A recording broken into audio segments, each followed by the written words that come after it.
Oh, brother, oh, brother, oh, brother. Good morning, good morning, good morning, and welcome to another episode of the Matt Kohrs Show, where we are starting a wee bit early today because President Trump is at the World Economic Forum in Davos, and we all think he might be telling the world what's going to be up with this whole Greenland debacle. So he is scheduled to take the stage in about 7 minutes. So my goal this morning is to kind of quickly prep you up for this, of like what we're kind of like. I'll just give you the TLDR on it, and then from there we're just going to listen to the president rip it. Obviously in real time we'll be able to track the futures market, the commodities market, to see how things are reacting. If you didn't really catch it over the weekend or yesterday, the market, because of this threatened increase in tariffs, especially with the EU, the market is down. Even this morning, we're down even further than we were yesterday. We're basically looking, the last time we had a sell-off of this degree, it was roughly last October. So it's not catastrophic, but it's also not good. So that's kind of the plan. We are going to be listening to President Trump in about 5 minutes, paying attention to the market, and then fast forward to market open. Obviously, there's going to be a little bit of volatility, chaos. I would assume that's like the safe assumption at this moment in time. And then later on today, we're going to do a second stream around 1 p.m. because he's going to be doing a sit-down long-form interview with CNBC, specifically Joe Kiernan. So 2 times today, we're going to be listening to Trump in real time because that's what's going to be directly impacting the market in real time. So buckle up, Buttercup. It's going to be a day of chaos, of whipsaw, of large ranges, of higher volatility, of gold probably hitting another all-time high, of silver probably hitting another all-time, of VIX most likely picking up, and we're going to see if the bulls step up and buy the overall equities market at a key level, or are the bears finally back in town? So that's what's going on. I appreciate you joining me at the crack of dawn. Good morning, good morning, good morning. Who is already here today? Good morning, Turf Dog. Good morning, Chaos. Good morning,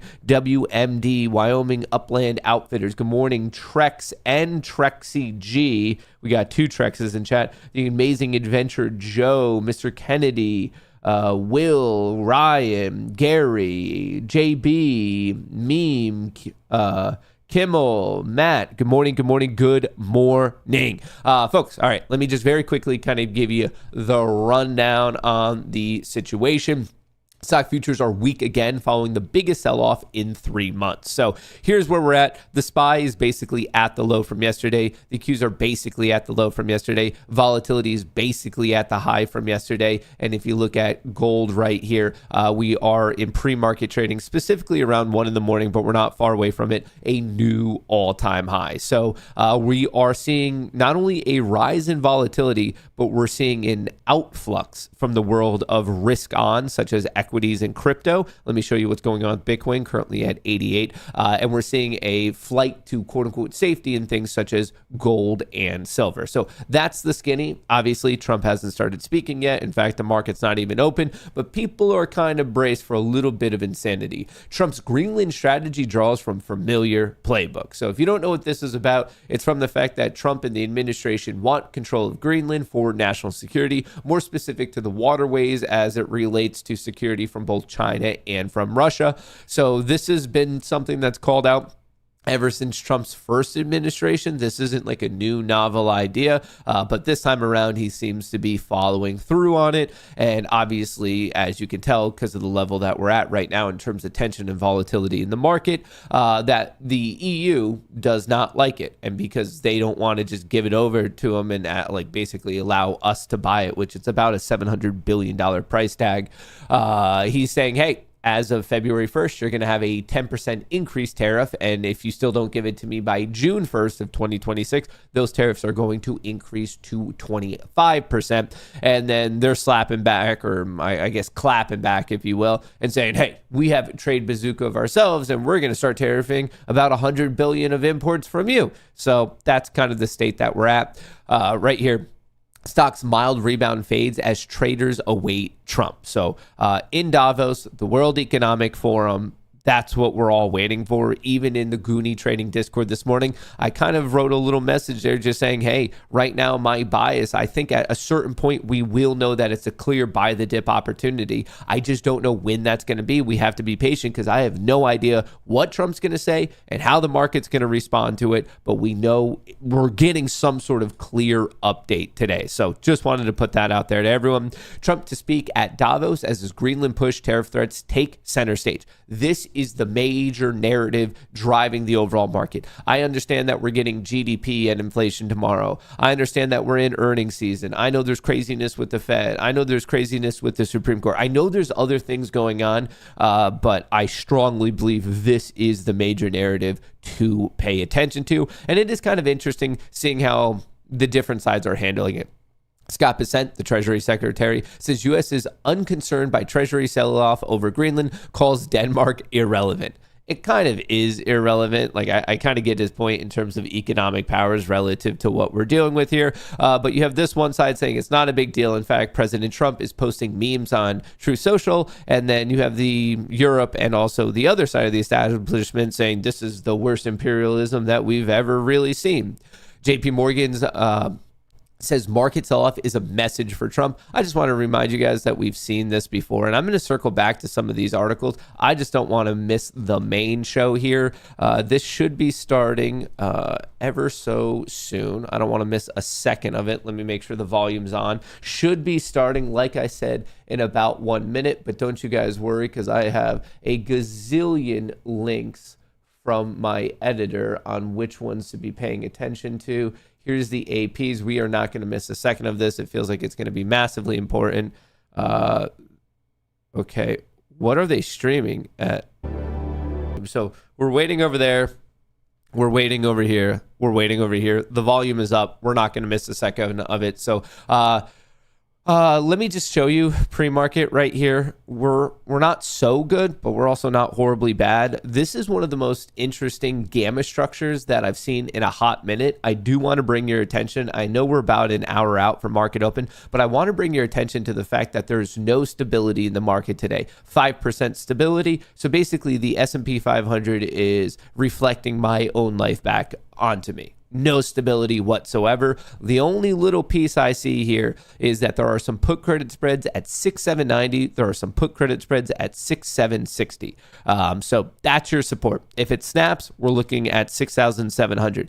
If this holds, if we can hold 760, more importantly 90, more importantly 800, if we can hold this little bit of positive gamma, like there's only a shred of positive gamma, it's right above my head. If we can hold this, then we have that real shot of the buy the dip opportunity. It might reflect a little bit of a Vanna-esque rally just due to the fact that we have so many people in puts right now. So if they decide to get out of those puts and volatility collapses, that's when you see the positive feedback loop. And there's a real shot of us returning to the high 6,800s, maybe even 6,900 today. I do want to remind you there is an upside gap fill that we should be paying attention to. It is 6,925. We did slice through the 50 EMA today. We're pretty much at this level. It might be a trend reversal, but I please consider the fact that all the other times, especially related to this tariff, tax, duty debacle, the chaos, the volatility, whatever you want to call it, every other time we've dipped, we've bounced right back. Every other time we've dipped, bounce, dip, bounce. Obviously in April, March, this was like the most craziness of it, but same thing. We ended up dipping and we just ripped. So this time, yes, granted, there's a non-zero chance that you might be arguing, but Matt, I think this time around is different. And it could be. There's a non-0% chance that this time could be different. Do I think it's going to be different? No, because literally all of the data we have to go off of is this is the exact same playbook every single time. Trump kicks in the door, bombastic, hyperbolic statements. Everyone's like, what's going on? Freaks the market out. There's a lot of unknowns. The market reacts accordingly. And then all of a sudden, the unknowns slowly but surely become knowns. Concessions are made. Trump basically uses the power of the U.S. to get exactly what he wants. Everything calms down. People buy the dip. And then before you know it, we're back at new all-time highs. So am I saying that this is going to happen with certainty? No, but I'm saying it's happening with high probability because it's exactly how things have played out for the last year now as it relates to this tariff situation. So yes, Maybe this time is different, but I am not betting that it's going to be different. So I understand that there's a lot of headlines such as this. The sell-off is a message for Trump. Clearly, he does not care about like short-term movement, because he clearly did not care about it all the way back in March and April of 25. And then guess what? We ripped to new all-time highs by the end of the year anyway. And remember, this little drop right here is nothing in comparison to what we've previously seen. So the fact that we have such hyperbolic negative Nancy headlines and we're just like, 2 days into it, I just don't see it going anywhere. But that doesn't mean that there isn't, I don't want to underappreciate the fact that in the short term, that doesn't mean that there's not crazy movement. Gold breaks new record on Greenland tariff. They're at 7,000 level in the card. So yes, gold did hit a new all-time high. It's staying 7,000. We're currently trading at 4,873. I believe at some point in my lifetime, gold will hit 7,000. Do I think it's going to happen today, this week, this month, this quarter? No. But yes, I do see that gold is ripping. And once again, I want to congratulate all of you who have been playing it, because this thing has really been nonstop since August of 25. If that was your main short, and like even that was consolidation. And before that, it was a rip. Before that little like this is gold.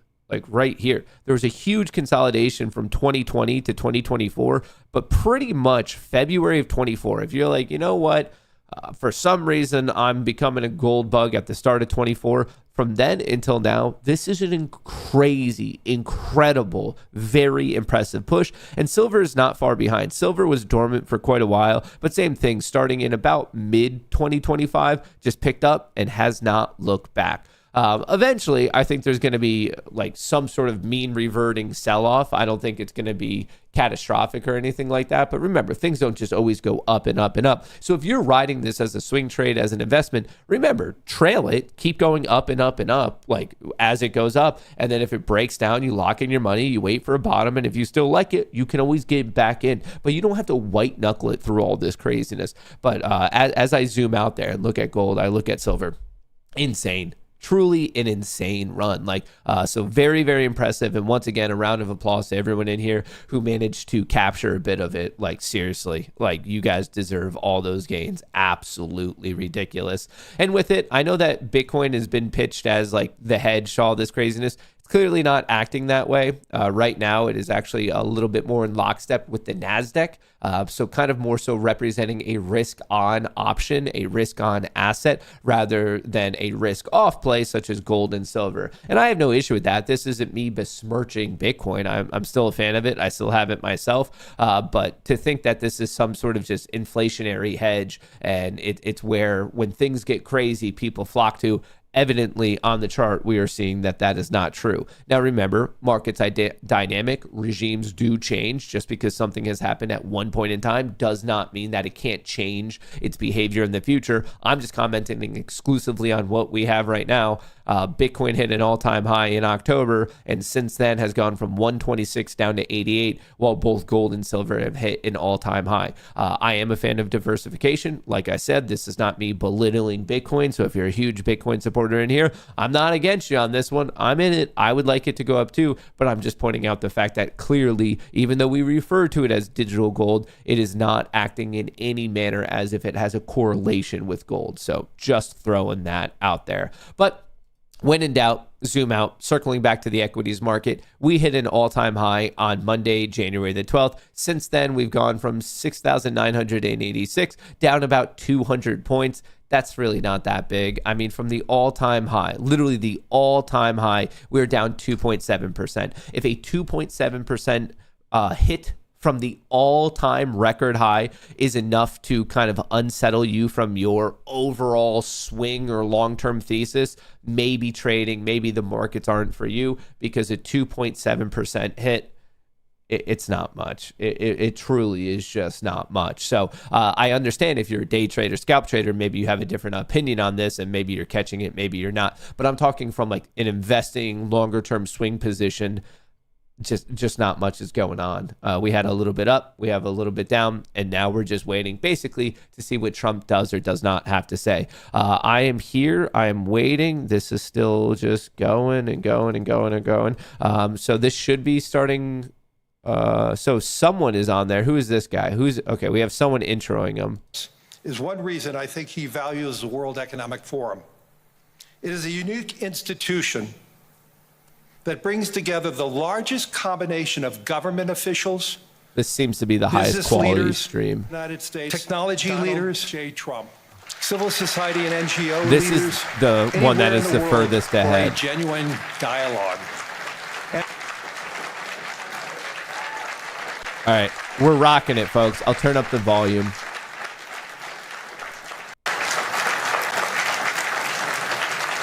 Volume good. Give me thumbs up, thumbs down on the volume levels, folks.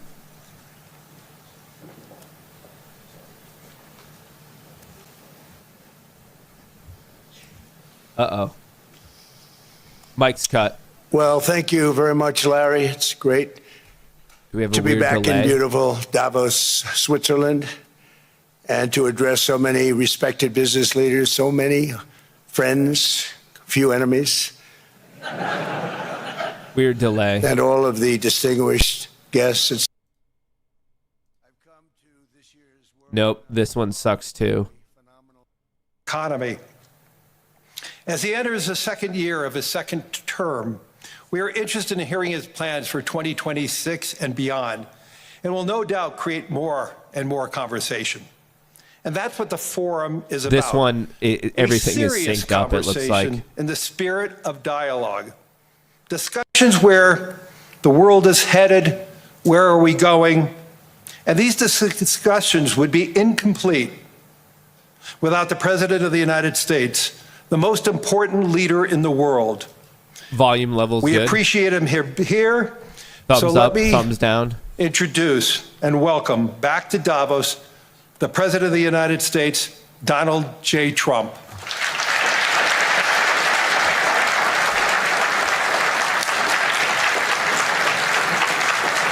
All right. Let's see how this guy's rocking it. The show is about to start.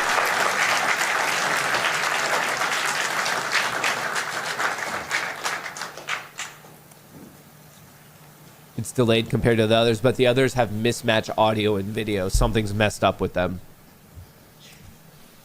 CNBC is behind, and the White House one has Well, mixed thank you audio very and much, video. Larry. It's great to be back in beautiful Davos, Switzerland, and to address so many respected business leaders, so many friends, few enemies, and all of the distinguished guests. It's a who's who, I will say that. I've come to this year's World Economic Forum with truly phenomenal news from America. Yesterday marked the one-year anniversary of my inauguration, and today, after 12 months back in the White House, our economy is booming, growth is exploding, productivity is surging, investment is soaring, incomes are rising, inflation has been defeated, our previously open and dangerous border is closed and virtually impenetrable, and the United States is in the midst of the fastest and most dramatic economic turnaround in our country's history.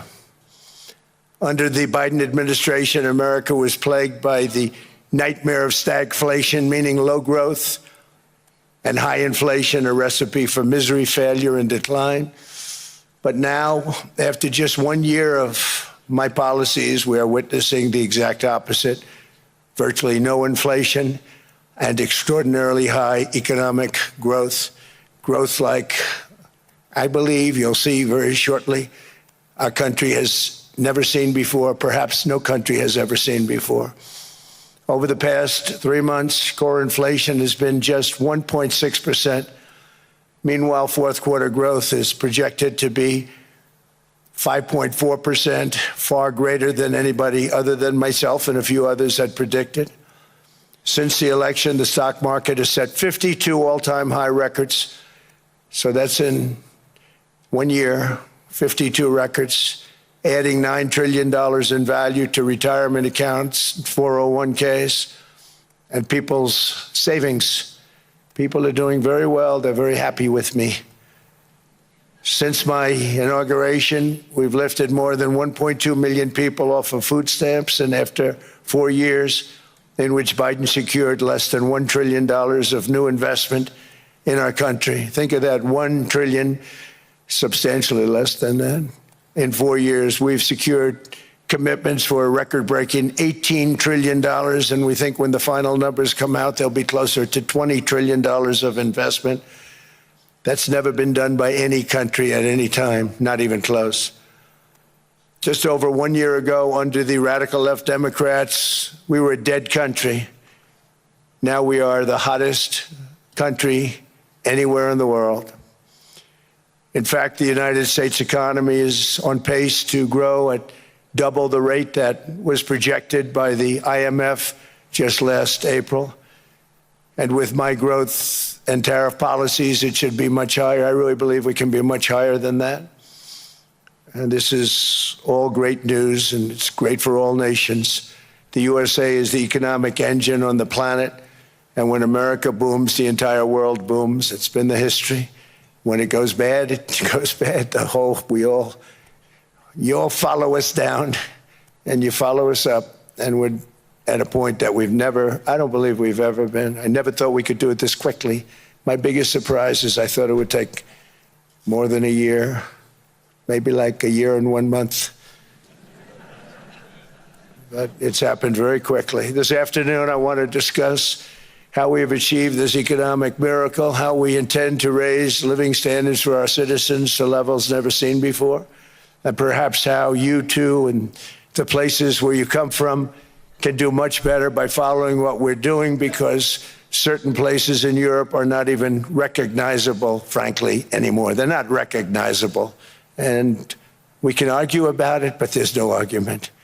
Friends come back from different places. I don't want to insult anybody and say I don't recognize it. And that's not in a positive way. That's in a very negative way. And I love Europe, and I want to see Europe go good, but it's not heading in the right direction. In recent decades, it became conventional wisdom in Washington and European capitals that the only way to grow a modern Western economy was through ever-increasing government spending, unchecked mass migration, and endless foreign imports. The consensus was that so-called dirty jobs and heavy industry should be sent elsewhere, that affordable energy should be replaced by the Green New Scam, and that countries could be propped up by importing new and entirely different populations from faraway lands. This was the path that Sleepy Joe Biden administration and many other Western governments very foolishly followed, turning their backs on everything that makes nations rich and powerful and strong. And there's so much potential in so many nations. The result was record budget and trade deficits and a growing sovereign deficit driven by the largest wave of mass migration in human history. We've never seen anything like it. Quite frankly, many parts of our world are being destroyed before our very eyes, and the leaders don't even understand what's happening. And the ones that do understand aren't doing anything about it. Virtually all of the so-called experts predicted my plans to end this failed model would trigger a global recession and runaway inflation. But we have proven them wrong. It's actually just the opposite. In 1 year, our agenda has produced a transformation like America has not seen in over 100 years.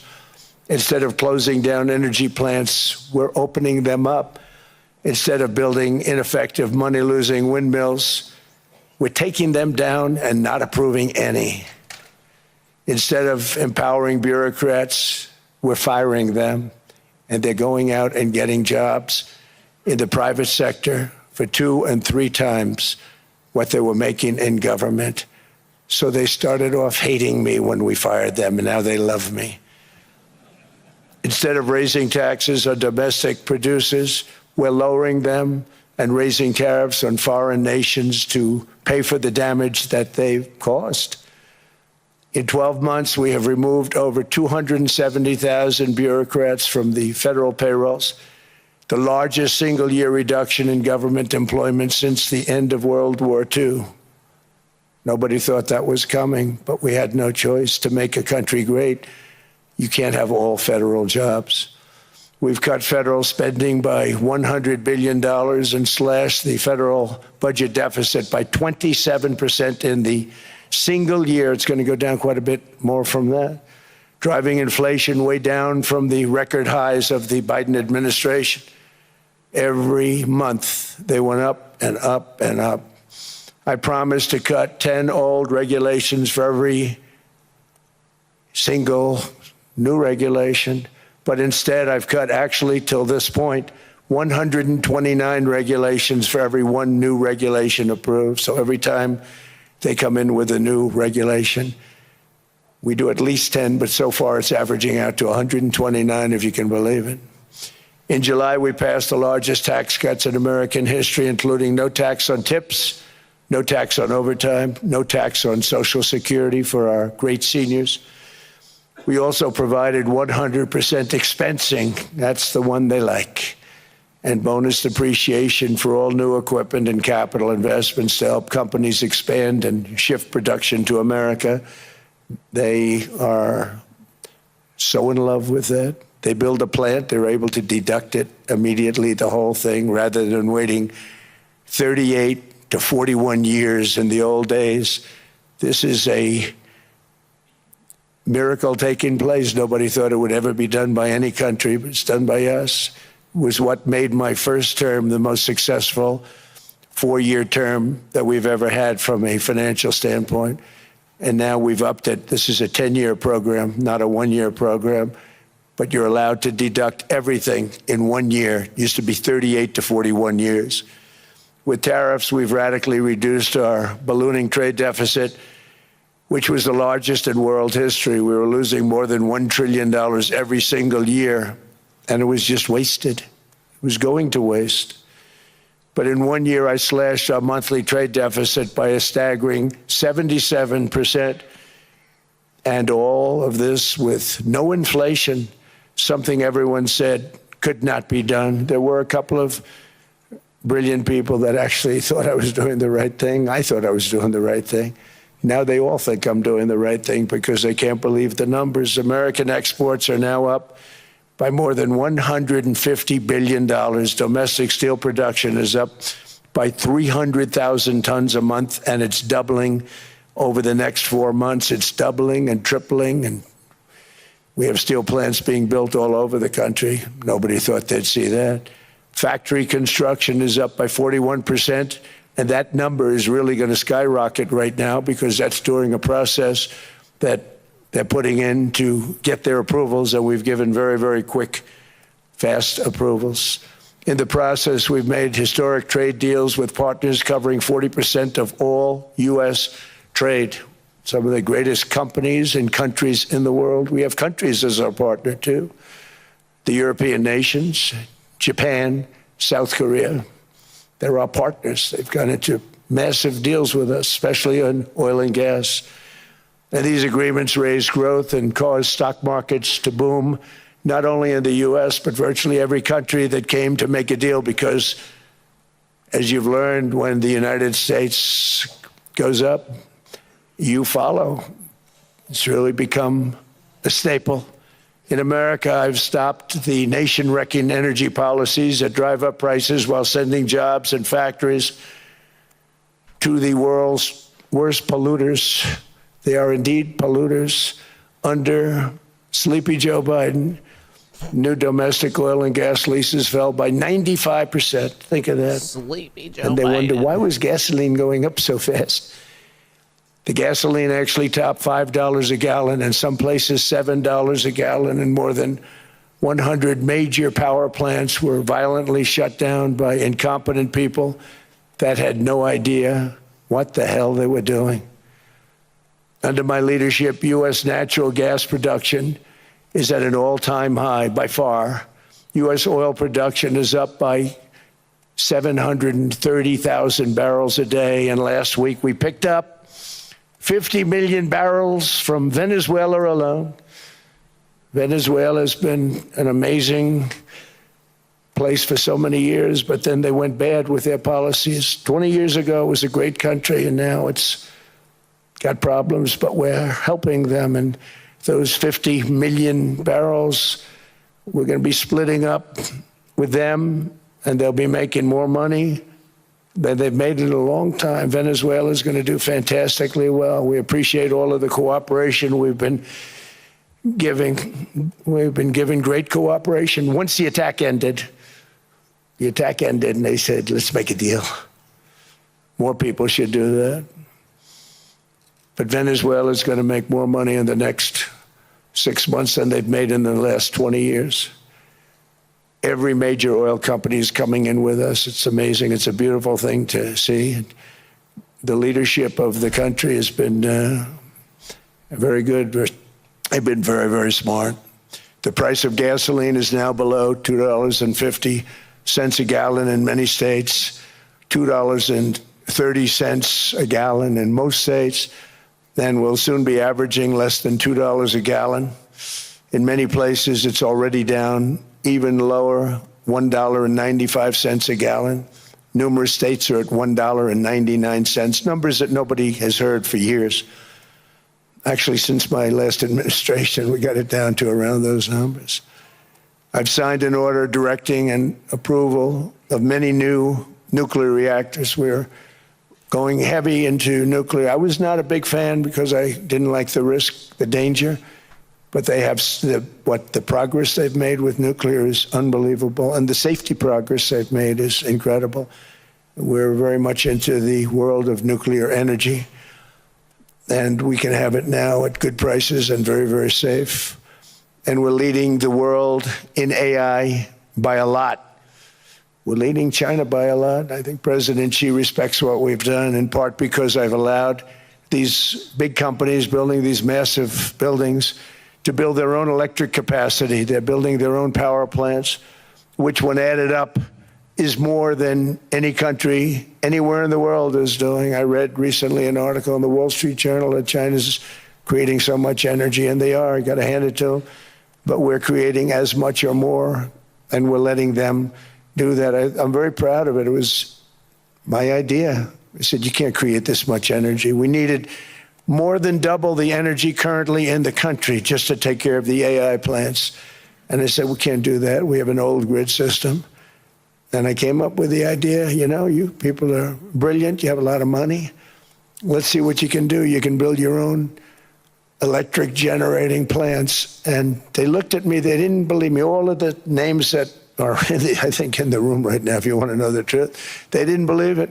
Market is popping and I said, no, this. you can't. They came back 2 weeks and they didn't have the plant. They said, we thought you were kidding. I said, no, not only am I not kidding, you're going to have your approvals within 2 weeks. I always say nuclear will take 3 weeks, but most aren't going that. They're going oil and gas. They're even going coal in some cases. Because of my landslide election victory, the United States avoided the catastrophic energy collapse which befell every European nation that pursued the Green New Scam, perhaps the greatest hoax in history. The Green New Scam, windmills all over the place, destroy your land. Destroy your land. Every time that goes around, you lose $1,000. You're supposed to make money with energy, not lose money. Dude. Here in Europe, we've seen the fate that the radical left tried to impose on America. They tried very hard. Germany now generates 22% less electricity than it did in 2017. And it's not the current chancellor's fault. He's solving the problem. He's going to do a great job. But what they did before he got there, I guess that's why he got there. And electricity prices are 64% higher. The United Kingdom produces just 1/3 of the total energy from all sources that it did in 1999. Think of that, 1/3. And they're sitting on top of the North Sea, one of the greatest reserves anywhere in the world, but they don't use it. And that's one reason why their energy has reached catastrophically low levels with equally high prices. High prices, very low levels. Think of that, 1/3. And you're sitting on top of the North Sea, and they like to say, well, that's depleted. It's not depleted. It's got 500 years. They haven't even found the oil. The North Sea is incredible. They don't let anybody drill. Environmentally, they don't let them drill. They make it impossible for the oil companies to go. They take 92% of the revenues. So the oil companies say, we can't do it. They came to see me. Is there anything you can do? I want Europe to do great. I want UK to do great. They're sitting on one of the greatest energy sources in the world, and they don't use it. In fact, their electricity prices have soared 139%. There are windmills all over Europe. There are windmills all over the place, and they are losers. One thing I've noticed is that the more windmills a country has, the more money that country loses and the worse that country is doing. China makes almost all of the windmills, and yet I haven't been able to find any wind farms in China. Did you ever think of that? It's a good way of looking at it. They're smart. China's very smart. They make them, they sell them for a fortune. They sell them to the stupid people that buy them, but they don't use them themselves. Dude, he's just they put up a couple of big wind farms, but they don't use them. They just put them up to show people what they could look like. They don't spin. They don't do anything. They use a thing called coal mostly. But China goes with the coal. They go with oil and gas. If you had to be a windmill, they're starting to look at nuclear a little bit. Power facility, and they're which doing would just you fine. Be? If you had to they make be a one fortune of them. selling the windmills. Windmill, nuclear reactor. I think really that's one that they wouldn't be surprised if it stopped. They are shocked that it continues to go. They're very friendly with me. I think he's They're just shocked ripping that this people like continue cold. to buy those Just damn like, things. They killed the birds. They ruin your landscapes. Other than that, I think they're fabulous, by the way.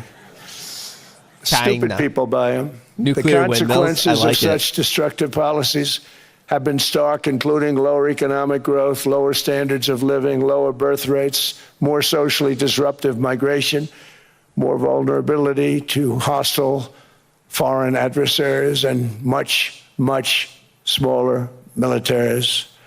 The United States cares greatly about the people of Europe. We really do. I mean, look, I am derived from Europe. Scotland and Germany, 100% Scotland, my mother, 100% German, my father.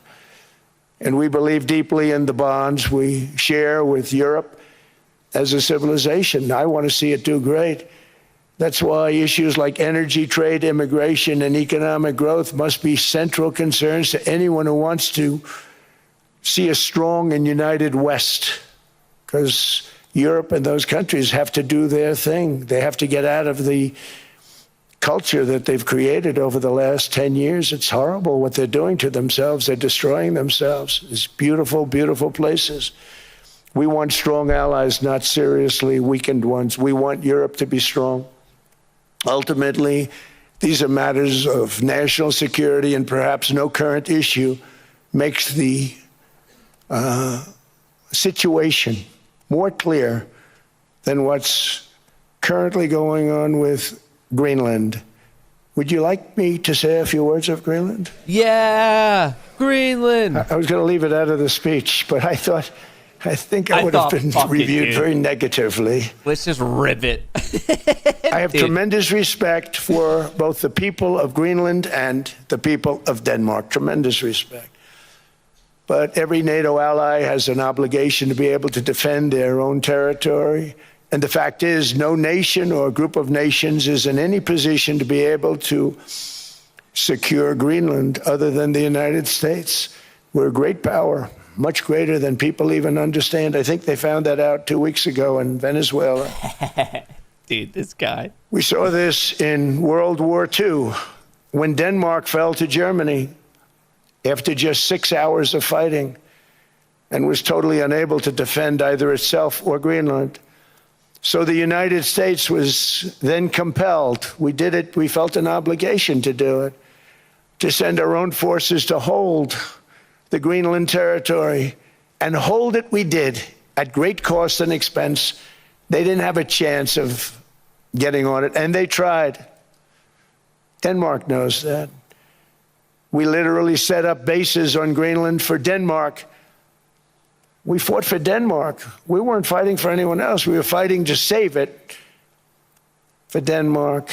big, beautiful piece of ice. It's hard to call it land. It's a big piece of ice. But we saved Greenland and successfully prevented our enemies from gaining a foothold in our hemisphere. So we did it for ourselves also.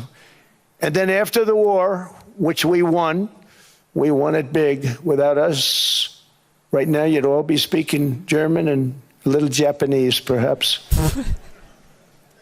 After the war, we gave Greenland back to Denmark. How stupid were we to do that? But we did it. But we gave it back. But how ungrateful are they now? So now our country and the world face much greater risks than it did ever before because of missiles, because of nuclear, because of weapons of warfare that I can't even talk about. 2 weeks ago, they saw weapons that nobody ever heard of. They weren't able to fire one shot at us. They said, what happened? Everything was discombobulated. They said, we've got them in our sights. Press the trigger, and nothing happened. No anti-aircraft missiles went up. There was one that went up about 30 feet and crashed down right next to the people that sent it. They said, what the hell is going on? Those defensive systems were made by Russia and by China. So they're going to go back to the drawing boards, I guess. Greenland is a vast, almost entirely uninhabited and undeveloped territory. It's sitting undefended in a key strategic location between the United States, Russia, and China. That's exactly where it is, right smack in the middle. Wasn't important nearly when we gave it back. You know, when we gave it back, it wasn't the same as it is now. It's not important for any other reason, you know, everyone talks about the minerals. There's so many places. There's no rare earth, no such thing as rare earth. There's rare processing, but there's so much rare earth. And to get to this rare earth, you got to go through hundreds of feet of ice. That's not the reason we need it. We need it for strategic national security and international security. This enormous unsecured island is actually part of North America, on the northern frontier of the Western Hemisphere. That's our territory. It is therefore a core national security interest of the United States of America. And in fact, it's been our policy for hundreds of years to prevent outside threats from entering our hemisphere. And we've done it very successfully. We've never been stronger than we are now. That's why American presidents have sought to purchase Greenland for nearly 2 centuries. You know, for 2 centuries, they've been trying to do it. They should have kept it after World War II, but they had a different president. That's all right. People think differently. Much more necessary now than it was at that time, however. In 2019, Denmark said that they would spend over $200 million to strengthen Greenland's defenses. But as you know, they spent less than 1% of that amount. 1%. There's no sign of Denmark there. And I say that with great respect for Denmark, whose people I love, but whose also, leaders are very fuck good. You. This guy. It's the United States alone that can protect this giant Market's mass of popping land, a little this right giant here. piece of 5 ice, minutes trying to go bullish, develop it 10 and minutes improve testing, it, and 5 make minutes trying to go bullish, so that 10 it's minute good testing. for Europe and safe for Europe and good for us. And that's the reason I'm seeking immediate negotiations to once again discuss the acquisition of Greenland by the United States, just as we have acquired many other territories throughout our history, as many of the European nations have. They've acquired, there's nothing wrong with it. Many of them, some went in reverse, actually, if you look. Some had great, vast wealth, great, vast lands all over the world. They went in reverse. They're stuck back where they started. That happens too. But some grow. But this would not be a threat to NATO. This would greatly enhance the security of the entire alliance, the NATO alliance. The United States is treated very unfairly by NATO. I want to tell you that. And when you think about it, nobody can dispute it. We give so much and we get so little in return. And I've been a critic of NATO for many years. And yet I've done more to help NATO than any other president by far, than any other person. You wouldn't have NATO if I didn't get involved in my first term. The war with Ukraine is an example. We are thousands of miles away, separated by a giant ocean. It's a war that should have never started, and it wouldn't have started if the 2020 U.S. presidential election weren't rigged. It was a rigged election. Everybody now knows that. They found out. People will soon be prosecuted for what they did. It's probably breaking news, but it should be. It was a rigged election. You can't have rigged elections. You need strong borders, strong elections, and ideally a good press. I always say it. Strong borders, strong elections, free, fair elections, and a fair media. The media is terrible. It's very crooked. It's very biased, terrible. But someday it'll straighten out because it's losing all credibility. Think of it. When I went in a landslide, a giant landslide, won all 7 swing states, won the popular vote, won everything, and I only get negative press. That means that it has no credibility. And if they're going to get credibility, they're going to have to be fair. So you need a fair press. But you also need those other elements. And I inherited a terrible, terrible situation. If you look, the border was open. The inflation was raging. Everything was bad with the United States when I came into office. But I also inherited a mess with Ukraine and Russia, something that would have never happened. And I know Putin very well. He and I would discuss Ukraine. It was the apple of his eye, but he wasn't going to do anything. I said, Vladimir, you're not doing it. He would never have done it. All over the map with this. It was terrible what happened. I could see it happening, too. After I left, I could see it happening. Biden had given Ukraine and NATO $350 billion, a staggering sum, $350 billion. I came in, and just like the southern border, just like inflation, just like our economy, I said, wow, this place is in trouble, meaning our country. All of these things were out of control. But the border was out of control. We fixed it with the strongest border anywhere in the world. And I've now been working on this war for 1 year, during which time I settled 8 other wars. India, Pakistan. I settled other wars that were Vladimir Putin called me, Armenia, Azerbaijan. He said, I can't believe you settled that one. They were going on for 35 years. I settled it in 1 day. And President Putin called me. He said, you know, I can't believe I've worked on that war for 10 years trying to settle it. I couldn't do it. I said, do me a favor, focus on settling your war. Don't worry about that one. What does the United States get out of all of this work, all of this money, other than death, destruction, and massive amounts of cash going to people who don't appreciate what we do? They don't appreciate what we do. I'm talking about NATO. I'm talking about Europe. They have to work on Ukraine. We don't. The United States is very far away. We have a big, beautiful ocean separating us. We have nothing to do with it. Until I came along, NATO was only supposed to pay 2% of GDP, but they weren't paying. Most of the countries weren't paying anything. The United States was paying for virtually 100% of NATO. And I got that stopped. I said, that's not fair. But then, more importantly, I got NATO to pay 5%, and now they were paying, and now they are paying. So something nobody said was possible. They said, we will never go up higher than 2%. But they went to 5%, and now they're paying the 5. They didn't pay the 2, and now they're paying the 5. And they're stronger for it, and they have an excellent, by the way, Secretary General, who's possibly in the room. Mark, are you here? Yes, he's here. Hello, Mark.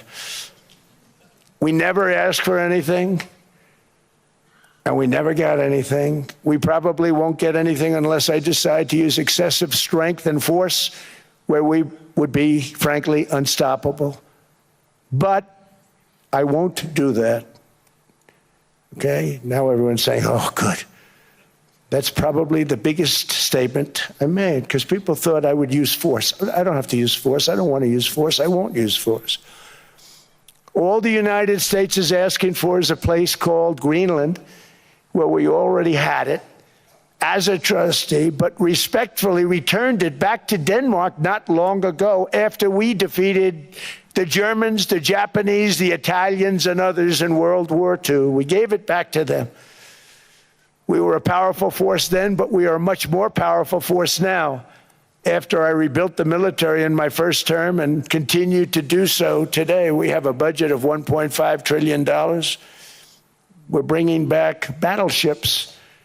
The battleship is 100 times more powerful than the great battleships you saw in World War II, those great, big, gorgeous ships, the Missouri, the Iowa, the Alabama. Because I thought maybe we could take them out of mothballs. They said, no, sir, these ships are 100, think of that, 100 Market is actually still times popping on this. more powerful than those big, magnificent pieces of art that you saw so many times ago, that you still see on television. You say, wow, what a force. 100 times, each ship 100 times more powerful than the big battleships of the past. So that was the end of the mothball story. So what we have gotten out of NATO is nothing except to protect Europe from the Soviet Union and now Russia. I mean, we've helped them for so many years. We've never gotten anything, except we pay for NATO. And we paid for many years until I came along. We paid for, in my opinion, 100% of NATO because they weren't paying their bills. And all we're asking for is to get Greenland, including right title and ownership, because you need the ownership to defend it. You can't defend it on a lease. Number one, legally it's not defensible that way, totally. And number two, psychologically, who the hell wants to defend a license agreement or a lease, which is a large piece of ice in the middle of the ocean where if there is a war, much of the action will take place on that piece of ice. Think of it. Those missiles would be flying right over the center of that piece of ice.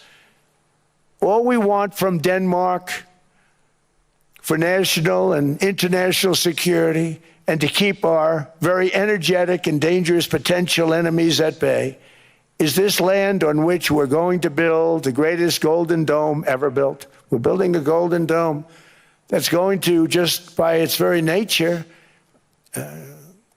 going to be defending Canada. Canada gets a lot of freebies from us, by the way. They should be grateful also, but they're not. I watched your prime minister yesterday. He wasn't so grateful. But they should be grateful to us. Canada lives because of the United States. Remember that, Mark, the next time you make your statements.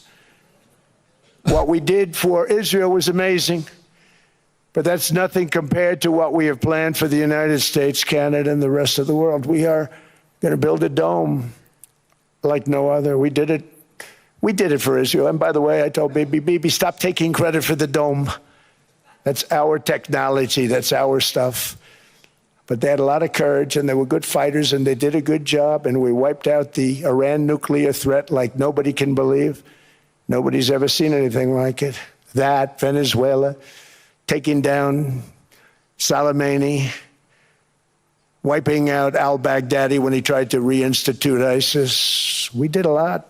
I did a lot of big things, all perfectly executed. Everyone was perfectly executed. Somebody told me that, a military expert told me, sir, everything you've done has been perfectly executed. I said, I know.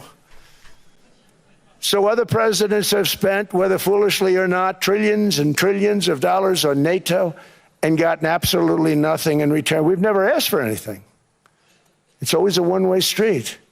Now they want us to help them with Ukraine. And we say, we're going to. I'm really helping, not even them. I want to see, last week, if you saw, it was 10,000 soldiers, but last month it was 31,000 soldiers died. 31,000. That's this room times, the number of people in this room times 30. Think of it. 30,000 soldiers died in 1 month. The month before it was 27,000. The month before that it was 28,000. The month before that it was 25,000. It's a bloodbath over there. And that's what I want to stop. It doesn't help the United States, but these are souls. These are young people. Look like you, look like some of you right in the front row. They go to war. Their parents are so proud. Oh, there he goes, comes back. 2 weeks later, they get a call. Your son's head's been blown off. Jesus. I want to stop it. It's a horrible war. It's the worst since World War II. They keep going. They'll exceed World War II. The numbers are staggering, how many people they've lost. They don't want to talk about it. Ukraine and Russia lost just tremendous amounts. And I'm dealing with President Putin, and he wants to make a deal, I believe. I'm dealing with President Zelensky, and I think he wants to make a deal. I'm meeting him today. He might be in the audience right now. But they got to get that war stopped because too many people are dying, needlessly dying. Too many souls are being lost. It's the only reason I'm interested in doing it. But in doing it, I'm helping Europe, I'm helping NATO, and I've until the last few days when I told them about Iceland, they loved me. They called me daddy, right, last time. Very smart man said, he's our daddy. He's running it. I was like running it. I went from running it to being a terrible human being. But now what I'm asking for is a piece of ice, cold and poorly located, that can play a vital role in world peace and world protection. It's a very small ask compared to what we have given them for many, many decades. But the problem with NATO is that we'll be there for them 100%. But I'm not sure that they'd be there for us if we gave them the call. Gentlemen, we are being attacked. We're under attack by such and such a nation.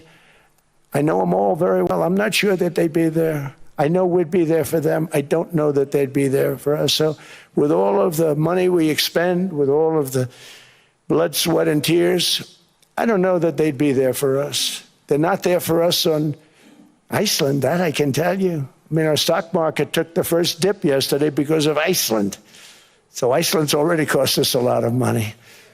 But that dip is peanuts compared to what it's gone up. And we have an unbelievable future in that stock. That stock market is going to be doubled. Double. We're going to hit 50,000, and that stock market's going to double in a relatively short period of time because of everything that's happening.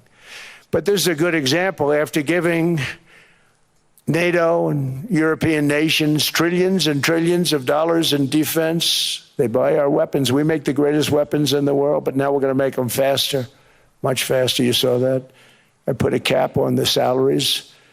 Then I put no buybacks, no stock buybacks, no various other things that they were doing.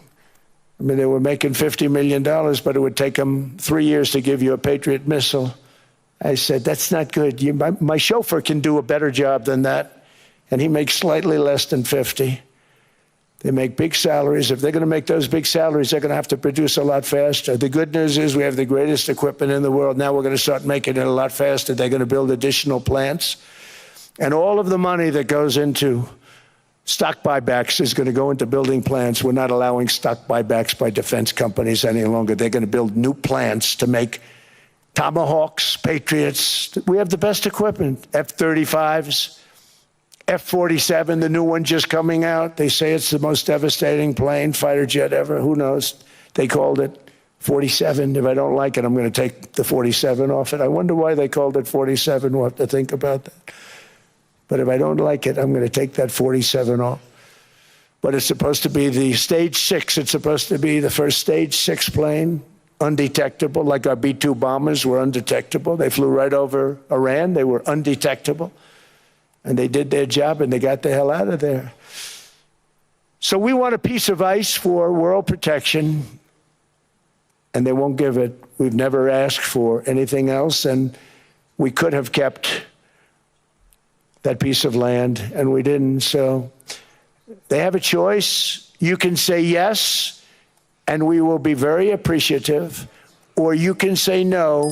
Market's going and we up. will remember. A strong and secure America means a strong NATO. And that's one reason why I'm working every day to ensure our military is very powerful, our borders are very strong, and above all, our economy is strong, because national security requires economic security and economic prosperity, and we have the greatest that we've ever had. Biden and his allies destroyed our economy and gave us perhaps the worst inflation in American history. They say 48 years, I say forever, but I think 48 years is the equivalent to forever. Whether it's 48 years or ever, it's terrible, costing the typical family $33,000. What they did to this country should never, ever be forgotten. It's early, but he has to be rated as the worst president we've ever had by far. The auto pen did much of the damage. The auto pen, he was the auto pen president, because I don't believe a sane president would have ever signed the kind of things that he signed. But now grocery prices, energy prices, airfares, mortgage rates, rent, and car payments are all coming down, and they're coming down fast. We inherited a mess, but we've done a hell of a job in 12 months. Under my most favored nation policy for drug prices, the cost of prescription drugs is coming down by up to 90%, depending on the way you calculate. You could also say 5, 6, 7, 800%. There are two ways of figuring that. But we have a favored nations policy that every president wanted, no president was able to get. I got it, and other nations approved it. And I had to use tariffs in order to get it, because they said, no way. In other words, a pill that costs 10% in London costs $130. Think it costs $10 in London, costs $130 in New York or in Los Angeles. And I'd say, boy, that's bad. Friends of mine would say, you know, we go to London, you can buy this stuff for nothing. We go all over the world, we can buy it for nothing. Because basically America was subsidizing every nation in the world, because presidents allowed them to get away with it. It became very tough. So when I called up Emmanuel Macron, I watched him yesterday with those beautiful sunglasses. What the hell happened? But I watched him sort of be tough. But he was at $10 for a pill. And I said, Emmanuel, and I have all the big pharmaceutical companies are in total agreement. It wasn't easy, by the way. They're tough, smart. They've been getting away with this scam for a long time. But they gave it up. But they said, you'll never get the countries to approve it. I said, why is that? Because they won't. They always said, we're not paying any more. Get the rest for the United States. So over the years, they stayed the same. We just went up, up, up. And I mean, we would pay 13, 14, 15 times more than certain countries would. So I said, no, they'll approve it 100%. Sir, you'll never get them to approve it. I said, I guarantee you. But I actually started with Emmanuel, who probably is in the room too. And I like him. I actually like him. Hard to believe, isn't it? And I said, Emmanuel, you're going to have to lift the price of that pill to $20, maybe $30. Think of that. That means it's a doubling of prescription drugs. Might be a tripling, might be a quadrupling. It's not easy. No, no, no, Donald, I will not do that. I said, yes, you will, 100%. He said, no, no, no. You're asking me to double. I said, Emmanuel, you've been taking advantage of the United States for 30 years with prescription drugs.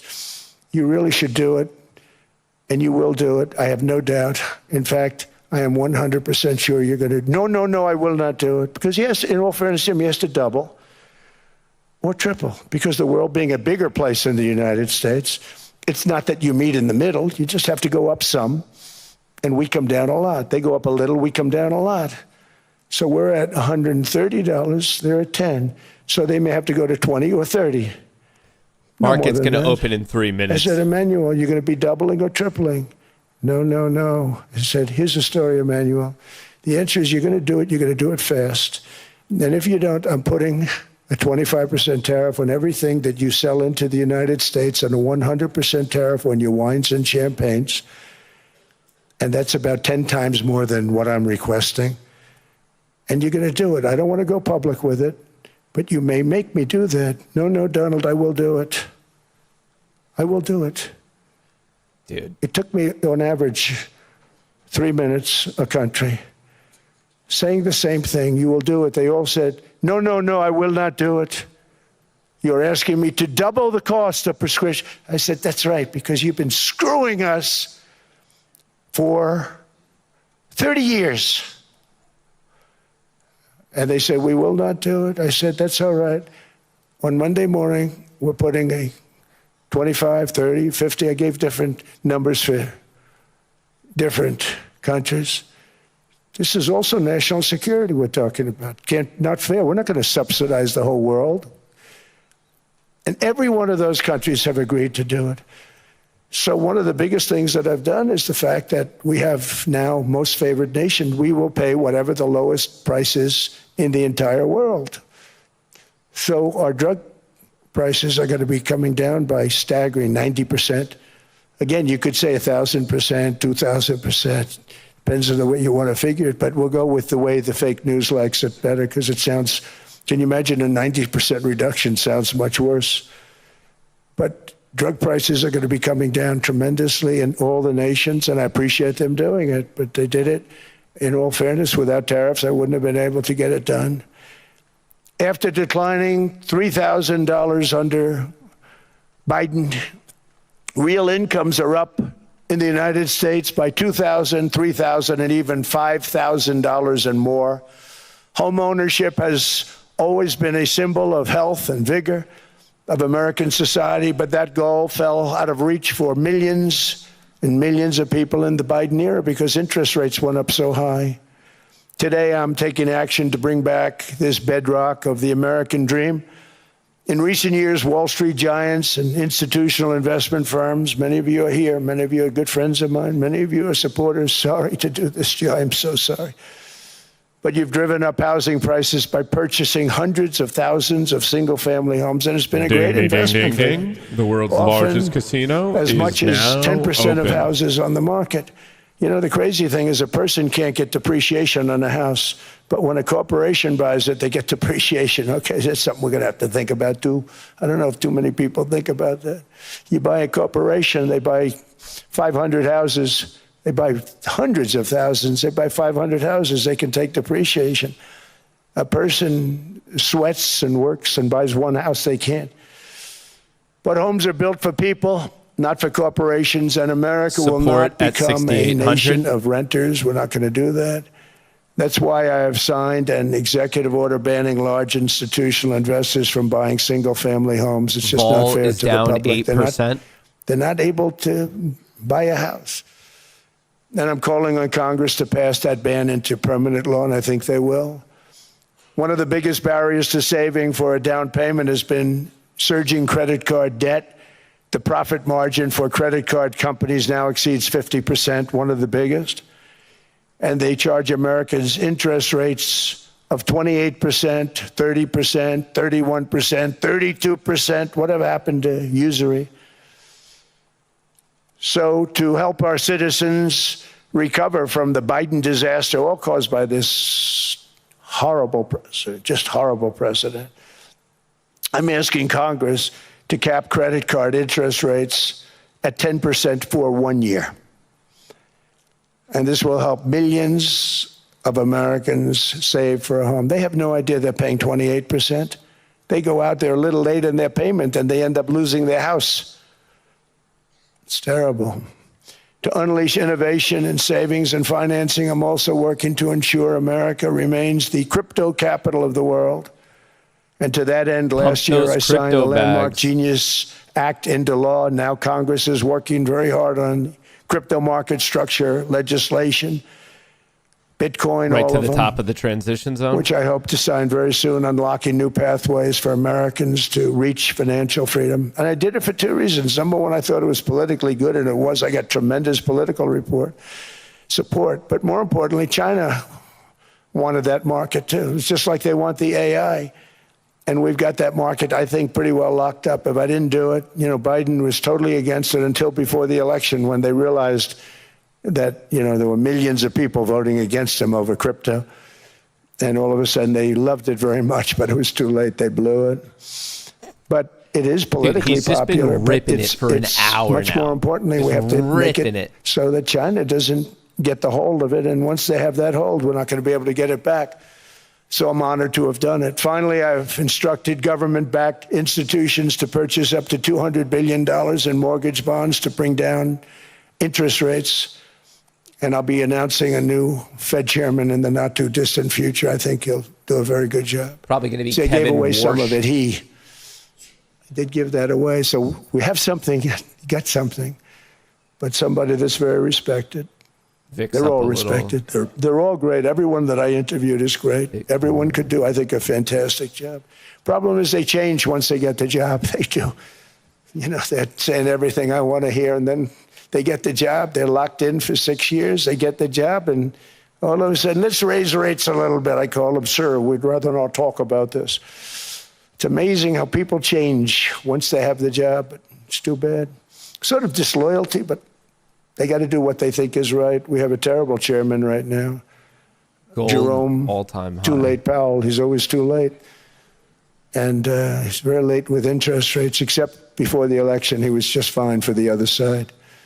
So we're going to have somebody that's great, and we hope he does the right job.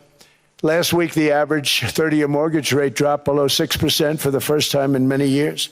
Another major factor in driving up housing costs was the mass invasion of our borders. And I have to say one thing about housing, because nobody ever says this. I am very protective of people that already own a house, of which we have millions and millions and millions. And because we have had such a good run, the house values have gone up tremendously. And these people have become wealthy. They weren't wealthy. They become wealthy because of their house. And every time you make it more and more and more affordable for somebody to buy a house cheaply, you're actually hurting the value of those houses, obviously, because the one thing works in tandem with the other. And I don't want to do anything that's going to hurt the value of people that own a house who, for the first time in their lives, are walking around the streets of whatever city they're in, very proud that their house is worth $500,000, $600,000, $700,000. Now, if I want to really crush the housing market, I could do that so fast and people could buy houses, but you would destroy a lot of people that already have houses. In some cases, they've mortgaged their house, and the mortgage would be very low. And all of a sudden, the mortgage without any changes becomes very high, and they end up losing the house. I'm not going to hurt, and I speak with Scott, who's doing a fantastic job, and Howard, who's doing a fantastic job, and all of my people. And I always say, look, you know, I can crush the hell out of the market. We can drop interest rates to a level, and that's one thing we do want to do. That's natural. That's good for everybody. You know, the dropping of the interest rates, we should be paying a much lower interest rate than we are. We should be paying the lowest interest rate of any country in the world, because without the United States, you don't have a country. I mean, I had a case with Switzerland. We happened to be in Switzerland. Maybe I'll give you a quick story. But they were paying nothing. They make beautiful watches, great watches, Rolex, all of them. They were paying nothing to the United States when they sent their product in. And we had a $41 billion deficit. $41 billion with this beautiful place. Flew over it, isn't it nice? So I said, let's put a 30% tariff on them so that we get back some of it, not all of it at all. We still have a deficit, big deficit. We had 41 million. That's a big deficit. And I said, let's put a tariff on. Different tariffs, different places. You're all party to them. In some cases, victims to them. But in the end, it's a fair thing. And most of you realize that. But we put a 30% tariff on Switzerland, and all hell broke loose. They were calling, I mean, like you wouldn't believe. And I know so many people from Switzerland, incredible place, incredible, brilliant place. But I didn't realize that they're only good because of us. And there's so many other examples. I mean, us, probably other places, but a majority of the money they make is because of us, because we never charged them anything. So they come in, they sell their watches, no tariffs, no nothing. They walk away, they make $41 billion on just us. So I said, no, we can't do that. So I'm going to bring it up. I still would have a deficit pretty substantial, but I brought it up to 30%. And I guess Prime Minister, I don't think President, I think Prime Minister called a woman, and she was very repetitive. She said, no, no, no, you cannot do that, 30%. You cannot do that. We are a small, small country. I said, yeah, but you have a big, big deficit. You may be small, but you have a bigger deficit than big countries. He said, no, no, no, please, you cannot do it. Kept saying the same thing over and over. We are a small country. I said, but you're a big country in terms of, and she just rubbed me the wrong way, I'll be honest with you. Yeah. And I said, all right, thank you, ma'am, appreciate it. Do not do this. Thank you very much, ma'am. And I made it 39%. And then all hell really broke out. And I was paid visits by everybody. Rolex came to see me. They all came to see me. But I realized, and I reduced it, because I don't want to hurt people. I don't want to hurt them. And we brought it down to a, lower level. Doesn't mean it's not going up, but we brought it down to a lower level. But they pay now, tariff. But I realized that we have many places like that where they're making a fortune because of the United States. Without the United States, they wouldn't be making anything. Think of it. Switzerland made $41 billion on us. And as she said, it's a small place. And I realized with that, I don't know, it was so, because she was so aggressive. And I realized in that conversation that the United States is keeping the whole world afloat. Many places, I could give you 6, 7 places just in the people in this little area. I know every one of them. They're looking down. They don't want to see me, and they don't want to stare me in the eyes. But they're taking advantage of, everybody took advantage of the United States. This guy. But I've been very fair, and I gave them a tariff, and it was fine. But I realized that without us, they're looking down. It's not Switzerland anymore. Without us, it's not any of the countries that are represented here. And we want to work with the countries. We want to work with them. We're not looking to destroy them. I could have said 39, 40%. I could have said I want a 70% tariff, then we make money with Switzerland. But Switzerland would have been probably destroyed, financially destroyed. I don't want to do that. But we should be paying the lowest interest rate of everybody. I hope Scott's listening to this, because we should be paying the lowest interest rate of everybody. Without us, most of the countries don't even work. And then you have the protection factor. Without our military, which is the greatest in the world by far, without our military, you have threats that you wouldn't believe. You wouldn't believe. You don't have threats because of us, and that's because of NATO. One other thing, and I have to say it so importantly, dude, this guy's been ripping for an hour and 10 minutes. I used to say I'm the youngest in the room. Now I'm among the older. I hate to say it. I don't feel old, but I'm among the older. But I remember green to red test on the NASDAQ. 25 years ago, when good news came out about, let's say, the United States. The United States had a great quarter. The United States had a great month. All the stocks went up. And that's the way it's supposed to be. Now when they say the United States had a record quarter, it's unbelievable how well it's doing, all the stocks crash because they say, oh no, inflation, they're going to raise interest rates. And they do. Some of these stupid people like Powell, they raise interest rates. Stupid people. And what they do is they stop you from being successful.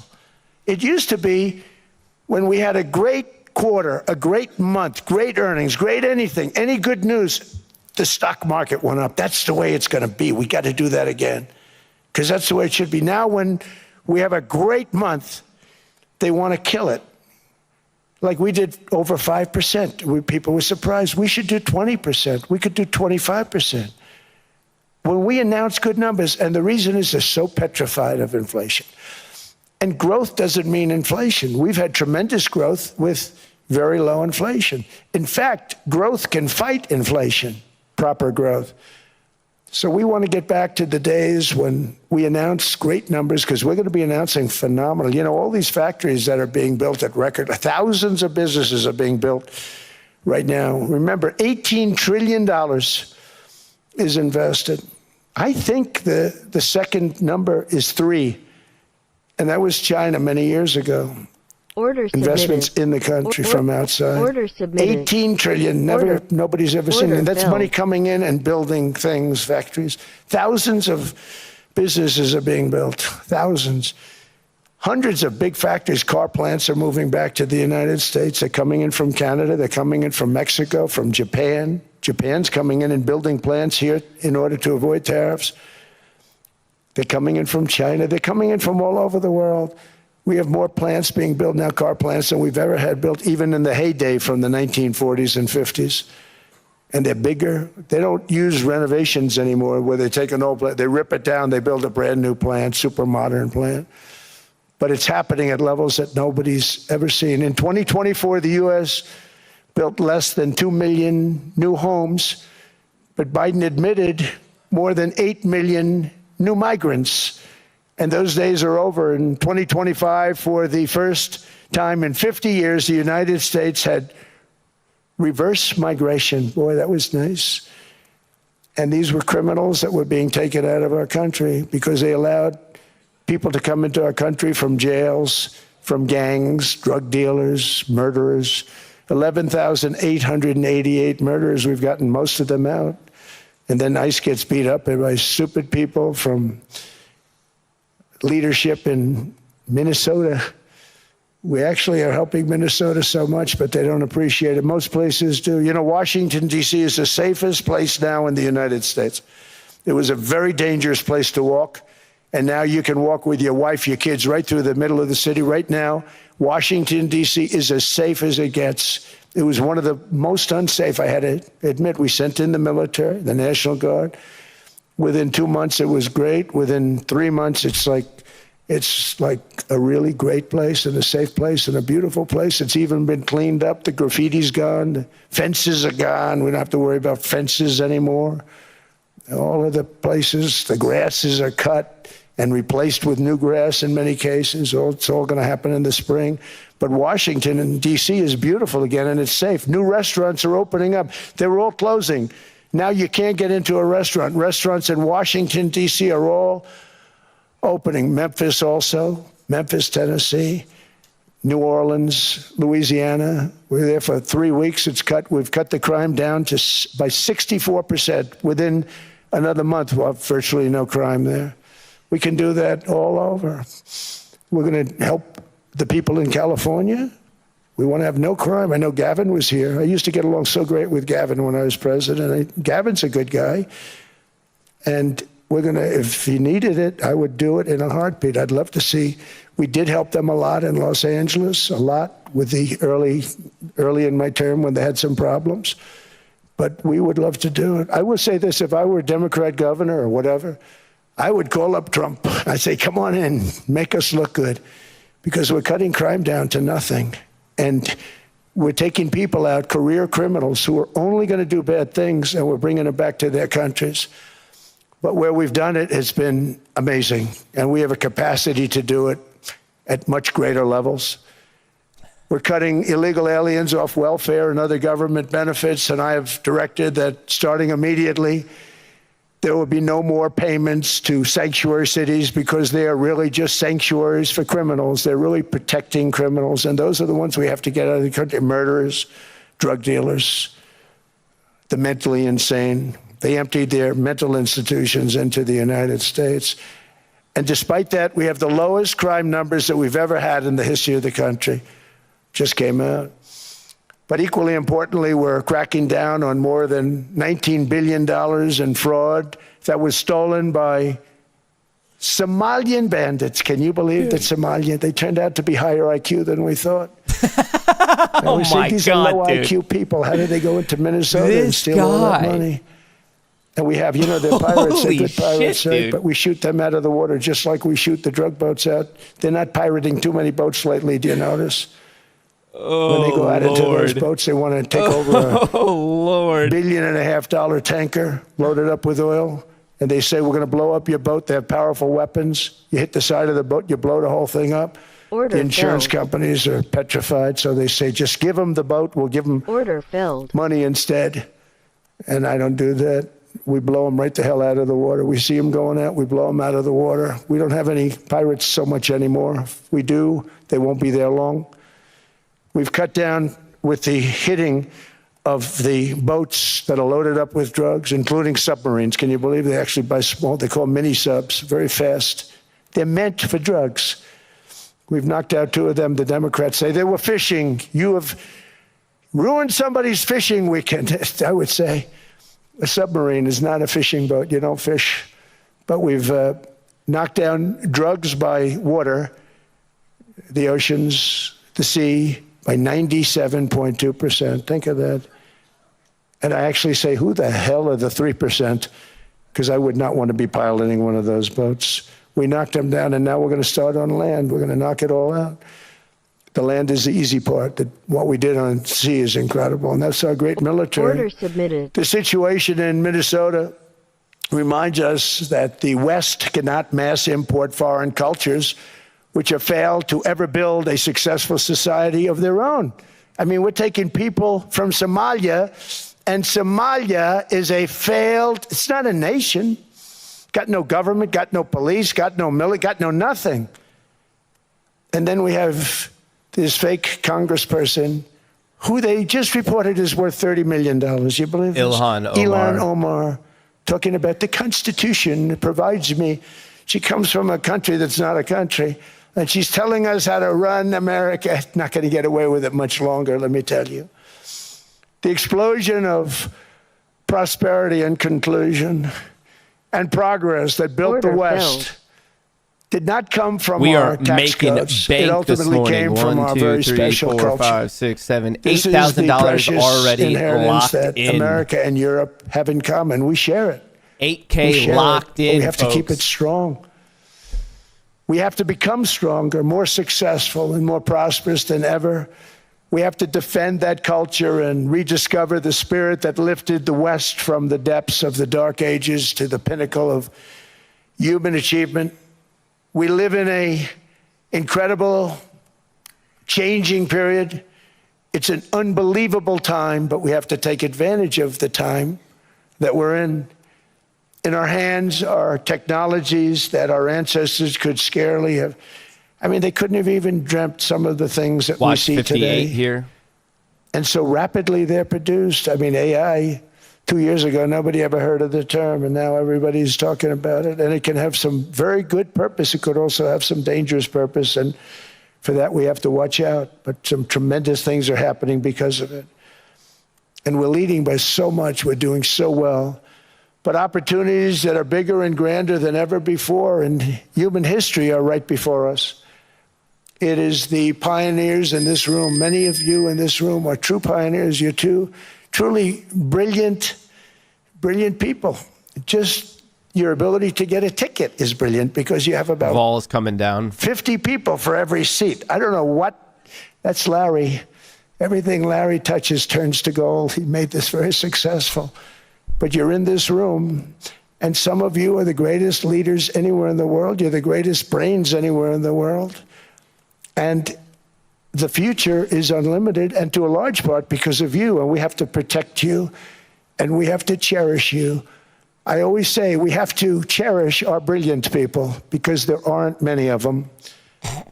So together with confidence, boldness, and persistence, let us lift up our people, grow our economies, defend our shared destiny, and build a future for our citizens that is more ambitious, more exciting, more inspiring, and greater than the world has ever seen. We're in a position to do things that nobody else has ever even thought of before. And many of the people in this room are the ones that are doing it. And I want to congratulate you, and I'm with you all the way. You can do things that nobody else can even think about. So I congratulate you on your tremendous success. And the United States is back, bigger, stronger, better than ever before. And I'll see you around. Thank you all very much. Thank you very much. I'll see you around.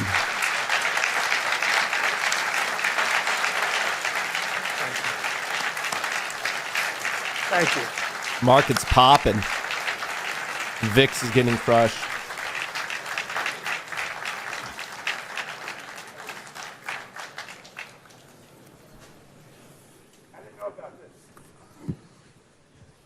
This was supposed to be a nice fire chat, Mr. President. Yes, good. I Get We're switching it up. Fire chat now. I did know. You made the job for the moderator really easy. Thank you, Mr. President, for your speech. I do have a few follow-up questions, if it's okay. Sure.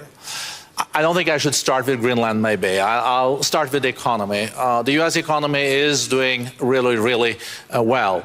But how to sustain this growth moving forward? Because there's always a recession looming around the corner. Well, you know, the one thing about economies and recessions is sometimes you get hit unexpectedly and there's nothing you can do about it. All brilliant people, but there's nothing. One example was COVID. We had an economy going at levels like nobody had ever seen my first 2.5, 3 years. And then I heard the word pandemic, not COVID. They came up with that name over a period of time. We won't get into that. But I heard the word pandemic. And I had a poll come out that was so strong just prior to that. And I was with the two best pollsters, McLaughlin and Fabrizio. And they said, sir, George Washington and Abraham Lincoln, if they came back and ran as president and vice president, they couldn't beat you. And then what happened is the following day, I was told to stay tuned because there's something really bad happening in China. There are bodies laying all over Wuhan, right around that certain building that we talk about. I always said it came from Wuhan. It did come from Wuhan. And they were body bags. We saw it by satellite. And they said, there are strange things happening in China. And so it began.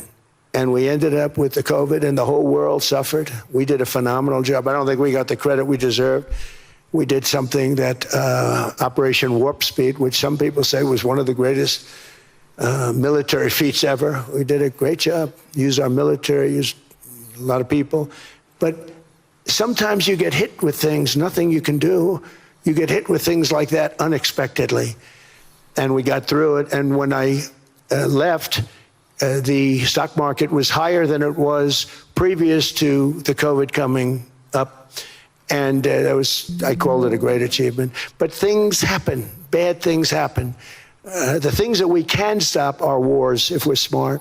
That we can stop. Those are a matter of being intelligent and having intelligent people on the other side, because wars are the worst of all. Wars are worse than anything. But we can stop wars because that's sort of up to us. But things like dust flying in the air, wherever COVID comes from or whatever comes, sometimes you have to be a little bit lucky. But we are poised to have an economy like no other, not only in this country, but anywhere. And you know, when you hear the kind of numbers that I can tell you that Scott Bessent was with me the other day, and he's looking at numbers. He said, I can't. And that's all he's done his whole life, pretty much your whole life. Scott, you weren't going to be a football player, I don't think. Scott was not that great at football. What the fuck are we talking about, but he was always good at numbers, right? And he was looking at numbers. He said, I've never seen anything like this. We're poised to do things that no other country has ever done.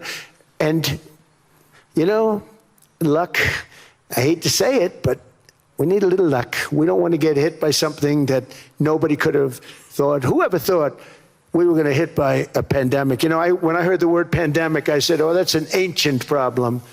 World War I, they lost 100 million people. It actually ended World War I. A lot of people don't know. The Spanish flu in World War I ended the war because all the soldiers were sick. The soldiers were so sick on both sides, and that war was raging, and they were all dying from the Spanish flu. They were sick as dogs. They couldn't fight. So, you know, you don't know how that would have turned out. But so we do, I mean, subject to that, and I always have to put a caveat in for it, but we're poised to have the greatest growth of any large country, I think any country that there's been. When you look at what's happening in the United States, it's really amazing. Thank you. One thing that maybe keeps you up at night, I know you don't sleep that much anyway, Mr. President, is the debt. The U.S. debt is high, is now the biggest expenditure on your budget. How to get out of that? We got a impulse? runner today, folks. Well, the big we thing caught is growth. ourselves I mean, a growth fish. is the Look at way. those If gains. we grow like this, I hope we you go guys from got having it. a 37, we're 36, we're fucking up the $37 market trillion. today. We go from having 2.5K high runner, debt to low and debt. we're But cooking. we also are cutting expenses, the and old-fashioned we're way. cooking. We have extraordinary growth. I think we're going to be growing our way out. I think we're going to be paying keeps off going, debt. dude. We're taking in tremendous keeps money from going. tariffs fairly. And again, I'm using them judiciously. Switzerland's a case study. I could have gotten much more. I could have asked for much more. But we're using them judiciously. But I think growth, most importantly, and Look then at these gains, folks. cutting costs. Now, if you take a look at these Minnesota, gains. $19 billion in fraud and other things. Up about 50K today. People 50K going to airports, they came unrealized. into the country, they don't have 8K 10 cents, and realized, they're leaving another with 40 hundreds of thousands unrealized. of cash in their bags. When we get to that, and our DOJ, Pam, and Todd, and all the people that work over there, and all of the people that work in here, I can tell you, Scott Bessent is working on that. It's a priority, right? You have your whole team. We're in there looking for where this money is coming from, how much it is. It could be more than $19 billion. Can you believe that? That's just one state. If we were able to cut out 50% of the fraud, 50%, and we should be able to do better than that, we would have a balanced budget without having to talk about even growth.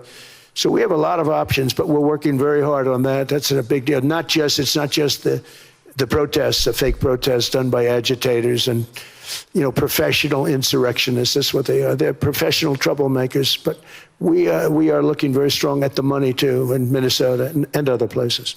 I think, Mr. President, also the $500 billion invested in artificial intelligence and the frontier technologies last year also were driving growth exponentially in the U.S. AI has been a big factor. AI popping, is massive. Popping. I mean, Mark Zuckerberg showed me a plant where he put it over a map of Manhattan, and then it from was there, basically we're talking about the high from the yesterday, size of Manhattan. 71, which is important You because gotta from be there kidding. you have the It's a upside plant gap. that was though. miles You long, break miles 871, wide, you could ride it to very 925. high. I don't think it was high like the Empire State Building, but it was high, and it literally covered most of the island of Manhattan.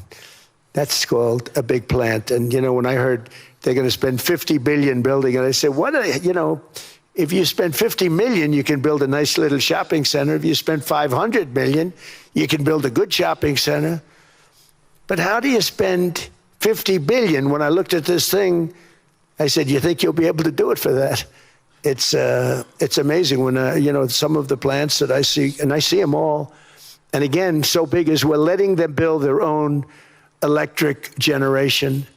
This way we have no problem, and otherwise they'd be complaining. There'd be nobody able to be, we have an old grid system. And not only that, they're going to sell at a very cheap price the excess electricity that they create back into our grid. So that'll solve some problems for certain states that don't have enough electricity. We also know that on the AI, there is fierce competition between the US as the largest economy in the world, 27% of the global GDP and 5% of the global population, not doing that badly, and China. And we know that competition is very tough on AI. I know you're heading to a state visit to China in April. How do you see the US-China relationship moving forward? Are you able to combine this tough competition if you're with in also the trading collaboration? Discord, Piper just So fired. I've always had a very good relationship with President Xi and with President Putin. Talk about, the larger powers. We're seeing puts getting always had a folded. very We're good seeing a little bit of a relationship Vanna with rally right now. President Look Xi at all of these China. puts getting folded. He's an incredible man. What he's done is amazing. He's highly respected by everybody. And I do now. I mean, now I have good. It was very severely interrupted by COVID. I used to call it the China virus, but he said, do you think you could use a different name? And I decided to do that because why should we have a problem over that? But I would do that, and they You're were. a true diplomat, huh? I became a diplomat for the first time. Well, you know who taught me that? Marco Rubio. He said, let me teach you about diplomacy. AMD Any guy is that ripping gets approved by 6%. 100% of the votes, think of it, he got liberal Democrats and radical right Republicans to approve him. He's the only one. The next one was like lost 45 votes, right? But he got all 100 votes voting for him. And at first I wasn't happy about it. I said, wait a minute, I don't like that.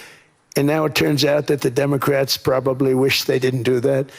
And Marco has been fantastic. Marco, stand up, please. You have done a great job as Secretary of State. Take a bow. He's going to go down as the best Secretary of State. And Scott, and we have Didn't he call his Susie, wife a who's dog or the first something like that? female Chief of Staff, and she's the best Chief of Staff, too. And I see Howard Lutnick, who I know spoke, and Howard's fantastic. Some of the deals we're doing are great. And I want to pay particular attention because we have Chris. And Chris, you got up and spoke, I think. He's the #1 oil man in the world, because I was going to put Doug Burgum, who's fantastic. I don't know if Doug's here. Is Doug here? Doug Burgum is fantastic. He said, sir, there's one man better than me. Right here, call credit spread 6875. Watch that as your target, which is the high from yesterday. Call credit spread 6875. Almost double. Is that right, Chris? It's like literally slightly overshooting the high from yesterday. Watch this. So anyway, so we're doing great. The country is just doing great. We have great people. Thank you. And I see other people. We have Steve Witkoff. We have Jared. I got so many people. I'm in trouble because when I go back, that was Jeb Bush. No, the Jeb Bush thing. He was making fun of his penis. penis. You didn't introduce. I got so many people, and we have a lot of the greatest people anywhere in the world. I know them all. So I won't continue because we'd be here all day. Thank you, Mr. President. We also know that you're a deal maker, and then maybe coming back to Greenland and Ukraine. What kind of deal in the end do you see between the U.S. and Denmark? Because, I guess you see it now as a negotiation going on, or? Well, it's costing Denmark hundreds of millions a year to run it. And Denmark's a small country and wonderful people. But, it's very expensive. It's a very big piece of 340 ice. And it's very important. I mean, I don't want to repeat the speech, but it's very important that we use that for national and international security. That can create a power that will make it impossible for the bad guys to do anything against the perceived good ones. And it's a great block for Europe. Just like, Denmark was supposed to spend hundreds of millions of dollars. They didn't spend the money. They didn't spend anything almost. And we'll see what happens. I just say this. NATO has treated the United States of America very unfairly. We never asked for anything. We never got anything. We actually took care of the needs of NATO for years and years, which I felt was always unfair. So I got NATO to pay because they're rich countries. But I think it's time that NATO step up. We're helping them with Ukraine. Without us, I think Putin would have gone all the way. I think we have it. I think that could have been a World War III, if you want to know the truth. If Kamala was elected, or Joe, any one of those, those thinkers, super trend I think you could have ended up in World War III. And I will say Steve Witkoff has been dealing incredibly with. But we're not going to have World War III. We want to get it stopped, but we're not going to have World War III. I think if I wasn't elected, I think that could have evolved into World War III. It was a very, very bad situation. And it still is, but it's not that kind of bad. It's bad because so many young people are being killed. How close do you think there is on an agreement on Ukraine? I had the pleasure of speaking with Steve Witkoff and Jared Kushner yesterday. I know they're working hard on it. I know that they're also traveling now. Do you see this very close or still? Well, I hate to say it. I thought that was going to be so. I settled 8 wars plus. And I thought that was going to be one of my easier ones. Not the easiest. Some I settled in a matter of hours because I'm good at that stuff. The United Nations should be doing this. I shouldn't be doing it, but it doesn't matter. It's got to get done. Saving a lot of lives. We're saving millions of lives. I settle wars. With Ukraine, Russia, there's tremendous hatred between President Zelensky and President Putin. That's not good. That's not good for settlements. We know from dealing. I settle wars, dude. There's abnormal hatred. With that being said, I think Russia wants to make a deal. I think Ukraine wants to make a deal. And we're going to try getting a deal done. I think, Steve, I think I can say that we're reasonably close. But what happens is oftentimes we'll have a deal with Russia. Russia's set, and President Zelensky will not do it. You saw that when he was in the Oval Office. I was not happy. And then we'll have President Zelensky wants to make a deal, and Putin doesn't want to make the deal. It's a very difficult balance, and it's big time, and it is, to use a word, it's a bloodbath. It's horrible what's happening. It's a drone war. The drones are killing, thousands of people a week, thousands. We have to get it stopped. So I believe they're at a point now. I'm going to meet with President Zelensky later today. I believe they're at a point now where they can come together and get a deal done. And if they don't, they're stupid. That goes for both of them. And I know they're not stupid. But if they don't get this done, they are stupid. So I don't want to insult anyone, but you got to get this deal done. I don't want to Too many insult you, people are but dying. are you It's fucking not worth it. stupid? President Sisi is I don't wanna sitting insult on the them. first row here. He spoke Let's earlier not today insult. and also complimented you on the Gaza deal. I think there will be a signing tomorrow. Of course, there are different views on this, but how important do you think this signing is on the Board of Peace? And do you think this is going to sustain? Do you think we now will see Gaza reconstructed and the billions of US dollars invested? I do. I mean, I think we have peace in the Middle East. There are some little situations like Hamas, and Hamas has agreed to give up their weapons. Now, they were born with a weapon in their hand, so it's not easy to do. When they were born with a rifle in their hand. It's not an easy thing for them, but that's what they agreed to. They've got to do it. And we're going to know, Jared, over the next 2 or 3 days, certainly over the next 3 weeks, whether or not they're going to do it. If they don't do it, they'll be blown away very quickly. They'll be blown away. We have 59 countries that are part of that whole peace deal. And some of those countries aren't even they're near the Middle East, but they're not in the Middle East traditionally. And they want to come in and take out Hamas. They want to come in. They want to do whatever they can. There's a problem with Hezbollah in Lebanon, and we'll see what happens there. But that's a problem. But there are these little flames, but there's peace in the Middle East. Now, had we not gone in and knocked out with those big, beautiful, we just ordered 25 brand new ones, the latest and the greatest, the B-2 bomber. Think of them, they went in there at 2 o'clock in the morning with no moon, no light, no nothing, and every single one of those massive bombs hit its target, 100,000-pound bombs hit its target, every one of them. And then on top of it, from a submarine 300 miles away, we hit the sites with tomahawks, which is an unbelievable weapon. So, we did our job. If we didn't do that, you would have never had peace in the Middle East. And the countries like Saudi Arabia, UAE, and Qatar could never have, and others could never have signed anything because you would have had this dark cloud, and the dark cloud was Iran with nuclear. Iran would, if we didn't take them out, they would have had a nuclear weapon within 2 months. They were very close to having the nuclear weapon, and we hit them hard. And it was a total obliteration. If they may try again, but they're going to have to try from a different area because that area was obliterated. Incredible thing we did. And because we did that, we were able to make peace. If we didn't do that, I would say, Jared and Steve, if we didn't do that, there was no chance of making peace because the countries I just named and other countries could have never signed off. They were afraid. They were afraid. We had a bully. The bully was Iran, the bully of the Middle East. They used to call it for years. They were the bully of the Middle East. They're not the bully of the Middle East anymore. Mr. President, I know you even had to change a plane last night, so I guess you didn't have much sleep, but I think you're... but your energy is still there. I know you have several bilateral meetings. I know you're also hosting a reception. So thank you so much for coming back to Davos. We're almost thank at 2 hours. you so much. It's highly appreciated. Hour 45. Thank you very much. Thank you, everybody, very much. Hour 45. Look at that longevity. Thank you. Well, that is that. Here, let me clean this up. These trades, I mean, I'm crushing the futures market right now. I'm crushing the options market right now. To me, the way I view the market, this was a pretty evident, easy setup. I've locked in 8K already. I have another 40, 50K running.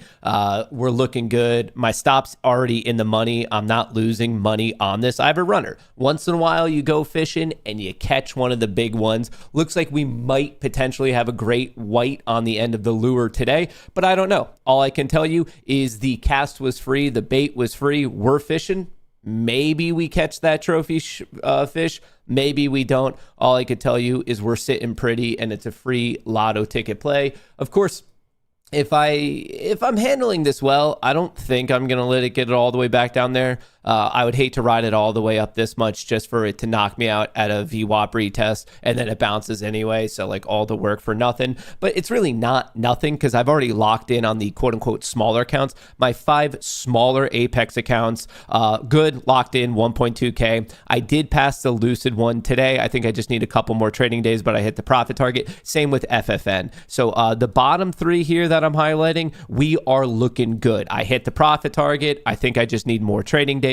The 5 smaller Apex accounts, I'm just slowly but surely growing it just so I can get more buffer. And then obviously with my take profits, which I haven't really talked about yet. Oh, I'm at the profit target on those too. Oh, hang on. Everyone, I forgot. I only need 9K of profit on these take profits. Order submitted. Order submitted. Thank you for whoever's pointing that out. Order sell submitted. limit. Yeah, I only need 9K of profit. So if those hit, then I'm done with those because there's no point in over trading. Like if you already hit the goal, you hit the goal. There's no extra bonus for continuing to go. So basically, passed or all but passed that account. So 2 FFNs, 1 Lucid, and I'm about to pass 3 of the take profits. And then my larger Apex ones that have more buffer, the ones that are around 97, we're going to let those run. We're going to let those run, because why the F not?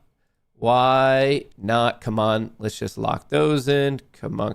Order filled. All right, cool. So we passed a bunch of tests today, and then the ones that are actually already funded, we're lit in those ride. So I'm just getting rid of the extra orders because there's no point in having them. So as you can see, locked in 2.8, 2.8, 2.8, 1.2, 1.2, 1.2, 1.2, 1.2, 1K, 1K. Feel free to do that math. I don't really feel like doing the math right now. All I could tell you is I'm going fishing. I don't know how this is going to go. Anyone who could tell you like, oh, it's going up, it's going down, they don't know what the fuck they're talking about. No one can guarantee anything in the market because remember what price movement is. Price movement is based on other people deciding to buy, to sell, to hedge, to roll. And unless you know what everyone in aggregate is about to do, you have no idea what's going to be going on. So for me, it's all about protection. And that's exactly what I'm attempting to do right here. Once again, with these larger accounts, the only ones I have right here, unrealized, you can see realize. So 1, 2, 3, 8, and then 11. 11 accounts already locked in. I have 15 accounts still running. Those 15 accounts are up 3K. 3K times 15. I have 45K running with another maybe 12 to 15K locked in. Looks like we're going to have a 50K day. If the market gets crazy, maybe it's going to be a 100K day. I have no idea. All I could tell you is my stop is in the money. Worst case scenario for me is I'm making money on every single account. The question left over is how much money per account. But as you can see, this is what a trend following trader does. You never know when the trend is going to keep going. So you need to put yourself in a position to potentially ride it. Obviously, as everyone in the Goonie Trading Discord knows, we're looking good. I posted everything. I mean, like truly, this is probably why you should get into the Discord. I mean, I posted this position and I'm already up 1.3K. The account's a rather smaller account, but orders filled. I posted this at 9:55. It was in the Discord by 9:56. This is a 0DT trade. As you can see, already up 1.3K. That's looking good. And then also you can see, hang on, just to try to show you transparently what the hell is going on. I put my money where my mouth is. My other account up 4.7K. So 4.7K on that options account. we have another 1.2K on that account. And then my futures account is up about 50K. So I don't know how it's to show you in real time. Obviously, those are not Photoshop things. They're not pictures. Those are literally just me logging in, showing you how it all goes. But that's the skinny on the situation. And actually, what I'm looking for now on NQ, we don't need that anymore. I am looking for this test to 70. Remember, the big positioning I see right now is 6875. Someone put a call credit spread. Once again, for those of you familiar with the world of sports betting, like you're probably familiar with the concept of an under bet for like whether one team score, the total score, a quarter, a half, a full game score, whatever it is, your understanding of the under bet, as in, hey, we don't care what the total score is. We just need it below this value. It doesn't matter if it's below it by a point or by a gazillion points. You just understand what the under bet is. That's what this structure is right here. This call credit spread, once again, a call credit spread, please don't get it confused with a call debit spread. That's actually the opposite. A call credit spread is the exact same thing as an under bet in sports gambling. The market right now, someone out there in the universe, or maybe a grouping of people, I have no idea, has a very large bet on that we will end the day somewhere below 6875.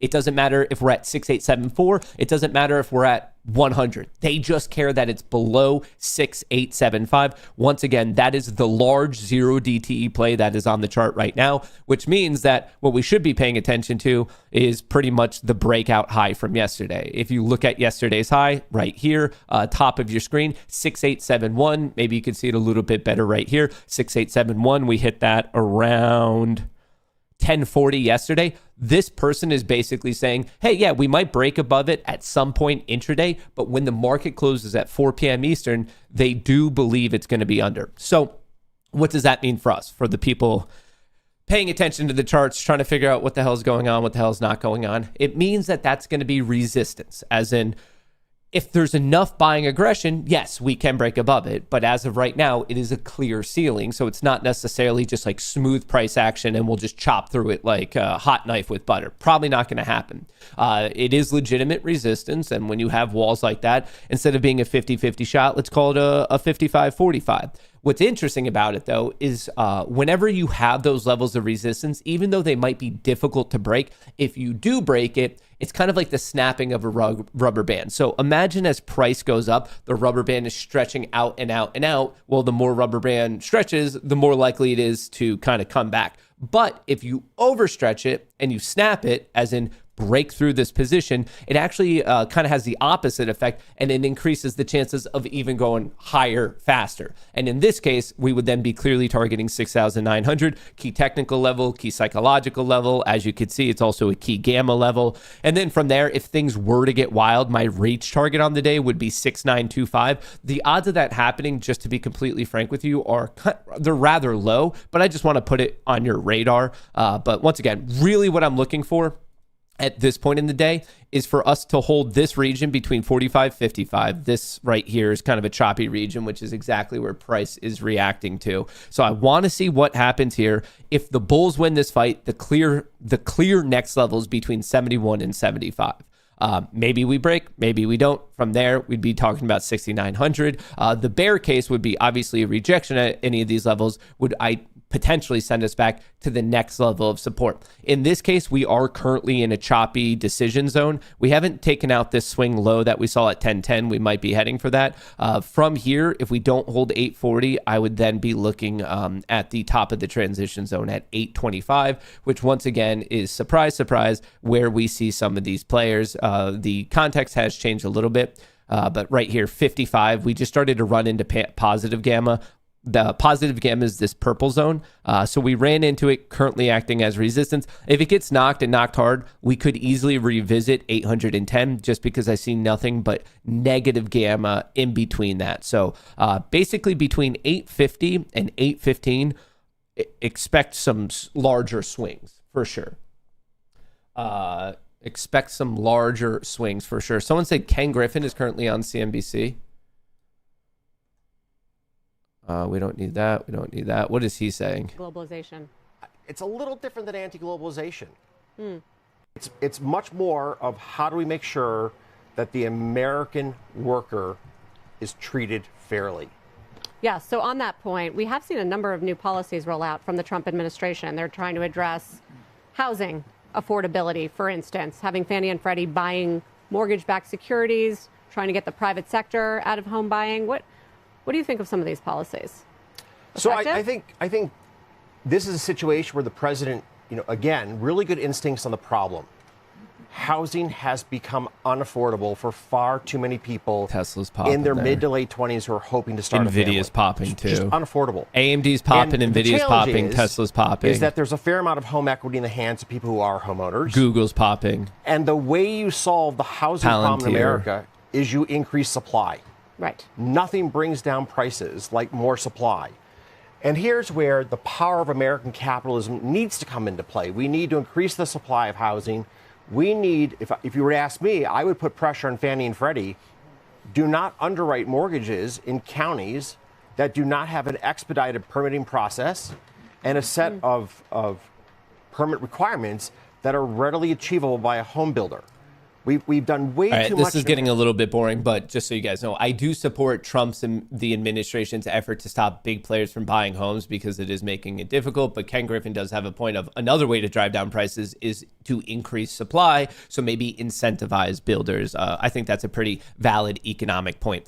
Very quickly, for those of you who are curious, right here, this is what I'm using to track where I see the big sell orders and whatnot. This is called Bookmap. If you want the best discount, it is in the description of the video. They are one of the partners of today's show.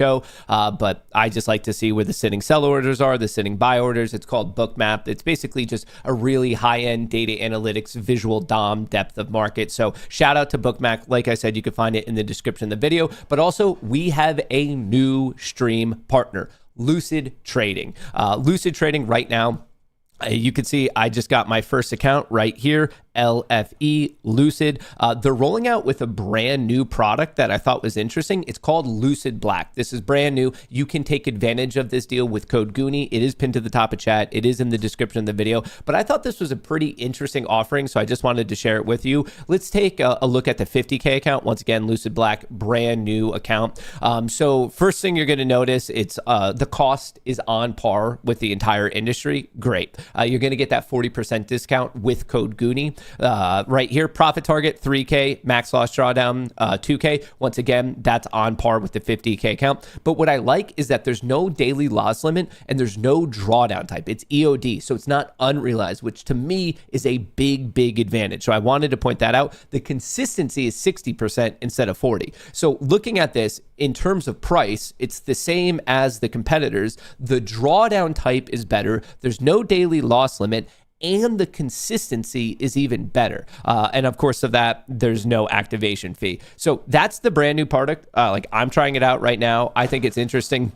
This is their other product that you can currently get. So just to compare Lucid Flex versus Lucid Black, just you could see right here, daily loss limit, eval, it's 10% more. Funded consistency on Black is 40%. So maybe you don't want the consistency and maybe you want to go with Flex. But what's interesting here is the trade-off with funded consistency versus payout is you could get paid out every 3 days or 5 days. And what's really interesting about Lucid Black, and I haven't seen this before, is payout bonuses. Payout every 3 days, earn bonuses along the way. So you can also get bonuses, which once again, to me is a new, novel, new, interesting idea in the world of SIMDA funded. I haven't heard of this before. So the fact that people are being creative and attempting new things, for me, it was enough to, as you saw, I had an account. I wanted to try it out. I think it's worthwhile, especially because the pricing is there and has some interesting other bells and whistles. So I just wanted to call it out. Brand new partner, Lucid Trading. I know this isn't the biggest reveal because Lucid Trading is already rapidly popular within the world of SIMDA funded.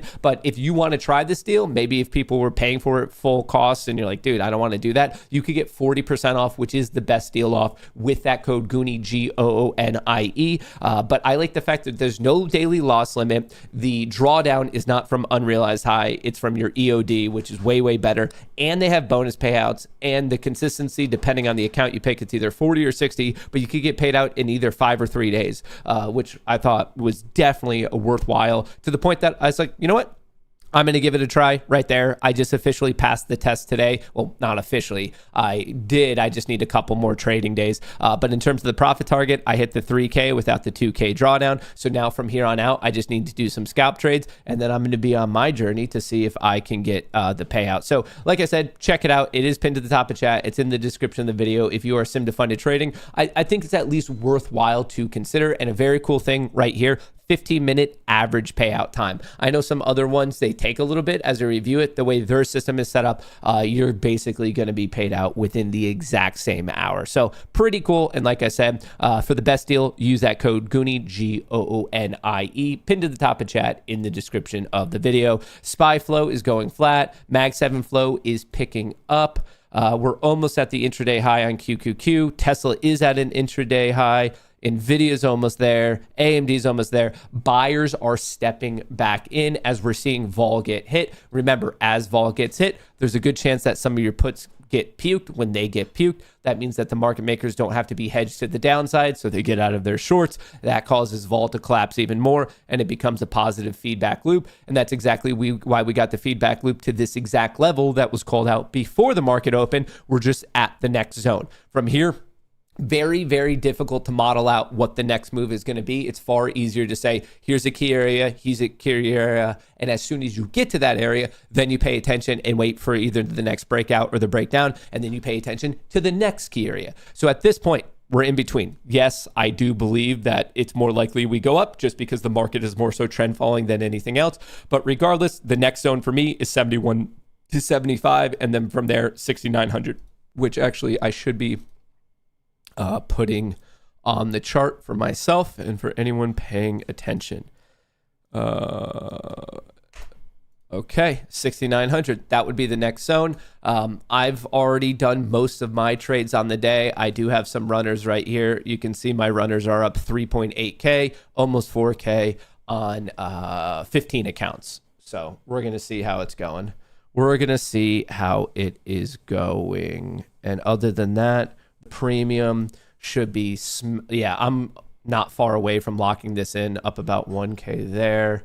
That is looking good. I'm a fan of that. And then the other premium that I sold, remember those over-under bets, took a hit yesterday and rapidly skyrocketing back today, up another 4.9K there. So 4.9K there, another 1.2K there, and then another 50 to 60,000 over here. So today is turning up, Matt. Yesterday, I was having some issues. I did make money yesterday. I just had a really, really tough time personally identifying the trend, or when I did identify it, it didn't really like persist. So basically all of the gains that I made on the quote unquote big accounts, as in they have larger buffer, this was from all scalp trades. Like I would get in, I'd move my stop to slightly in the money, and that happened like maybe 6 to 8 to 9 times. So I just basically scalped some profits. These other ones I traded with a slightly different technique, but the $450 ones, I just couldn't get the trend, which is obviously the exact opposite of today, where you can see on the 10-minute chart right here, I did a great job at catching the trend.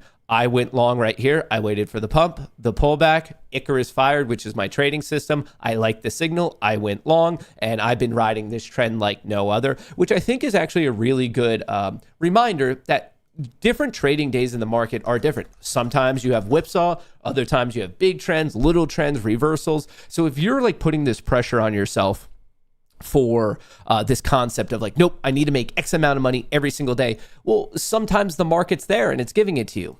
Other times it's not, and it's going to under-deliver. So you have to remember that not every single trading day is built the same, especially when you're considering volatility, especially when you're considering macroeconomic impacts such as a Trump speech, especially when you're considering the gamma structure. Like there's just so many things going on that like you have to kind of keep that in the back of your mind, that if you're saying, nope, I need to make X amount every single day, well, that's going to be really tough because not every single trading day is built the same. So like just a piece of advice, take it, leave it. I don't really care. But I would say that like maybe that pressure isn't appropriate. Maybe it's better to have a type of pressure such as, nope, I just want to stick to my system today. My goal of the day is to be disciplined, to stick to my system. And whenever the market gives me, the market gives me. I think that's probably a healthier way to engage. But I guess any questions on that, or actually any questions on anything in general? Do you have questions on Bookmap? Right here, that is in the description of the video. A lot of buyers down here at 388. I want to point that out. This is Bookmap. Any questions on Bookmap? Any questions on Lucid? Any questions on Spot Gamma? Any questions on selling premium? Any questions on Apex or trading futures?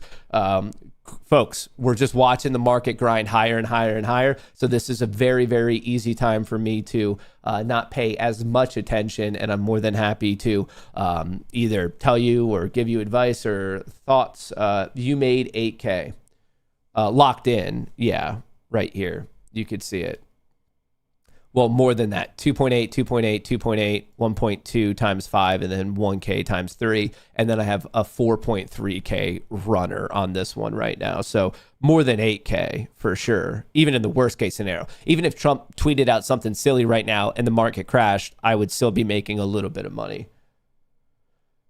I guess to make 9K, technically you have to make 8. So I can't say I didn't make 8K because I did make 8K, but I actually made more than that. How do you determine where to move your stop? There's various strategies to do it. Super trends, EMAs. Personally, just the way I do it, and I'm not saying that this is the best, but this is just where I've found success. I found that my best opportunity is when I move a reasonable distance in favor, which that can change based on the time of the day. Is it an ATR? Is it taking out a recent high or low? I just like to go to break even, and then if it runs, it runs. Do you post trades here or Discord? Pretty much just in Discord. That's what the Discord is for. It's a community of traders trying to figure out the puzzle that is the market. I do every single morning a full write-up breakdown of what my trading plan is for the day and what I'm seeing in the market. I post all my swing trades. I post all my 0 DTE option trades. And then if the market is frothy, we'll trade futures intraday. So basically, if you're an active crypto trader and you're looking for that, probably not for you. And in terms of long-term investing, we do talk about it, but it's not like you're always changing your long-term investments because they're long-term investments. So we'll talk about it, but that's a bit slower moving. So most of the time, the focus is on swing option trades or for day trading 0 DTE options or futures. I would say that's like the major discussion in there. We'll talk about the rules in the world of SIMDA funded. We'll talk about whatever the hot political topic is. Sometimes there's just downtime in trading. So we'll just be in there and bullshit and we'll play fantasy football or something like that. But the emphasis of mine is a lot more on just like statistics and odds of the market rather than this idea of having a guy just saying, hey, here's what I'm doing and copy it if you want to. I really don't like the idea of copy trading because it's the concept of like, give a man a fish, he'll eat for a day. Teach a man a fish, he'll eat forever. So I don't mind if people at all, like that's why I post my trades. It's more of when I post my trades, I hope that it's triggering the conversation of, okay, like what did Matt see? Why is he doing this? Because I'll be the first to admit, I'm not a perfect trader. Sometimes I myself get tilted. I'll post a trade and people, because they know how I trade and they know the stats of the market because I've shared it in the Discord, they can tell. Like there's people in the Discord who are like, yeah, Matt's tilted today. Like he's completely like fucking losing it. So yes, I post trades for the point of transparency, but not for the point of being copied. If anything, I post it for, once again, transparency, but to kind of drive additional conversation of like, okay, what stats is Matt using? What is he seeing on the gamma structure? Like what's going on type of a deal. But that's kind of it. And I don't want anyone to feel pressured to get in there. If I'm being honest, I think a lot of the information in there at one point or another is said on stream. So I don't want it to feel like it's like gatekeeping or anything. Look at that. Already locked the money in. Dude, we're crushing it. I've already locked in 3/4 of the position. Done. You just saw it in real time. Right there, filled. Okay, so between 9:55 and 10:36, so I was in it for 40 minutes. I just made 1.6K after fees. Not bad. You know what they say? 1.6K a day keeps the doctor away. So today is looking real strong for me. There's proof of it. There's the time. I don't know how to be more transparent about this type of stuff. But there you go. There you go. There you go. So I'm done there. I don't really feel like I need to like overstay my welcome. And I guess to maybe just give you a little bit of a vibe of how it goes.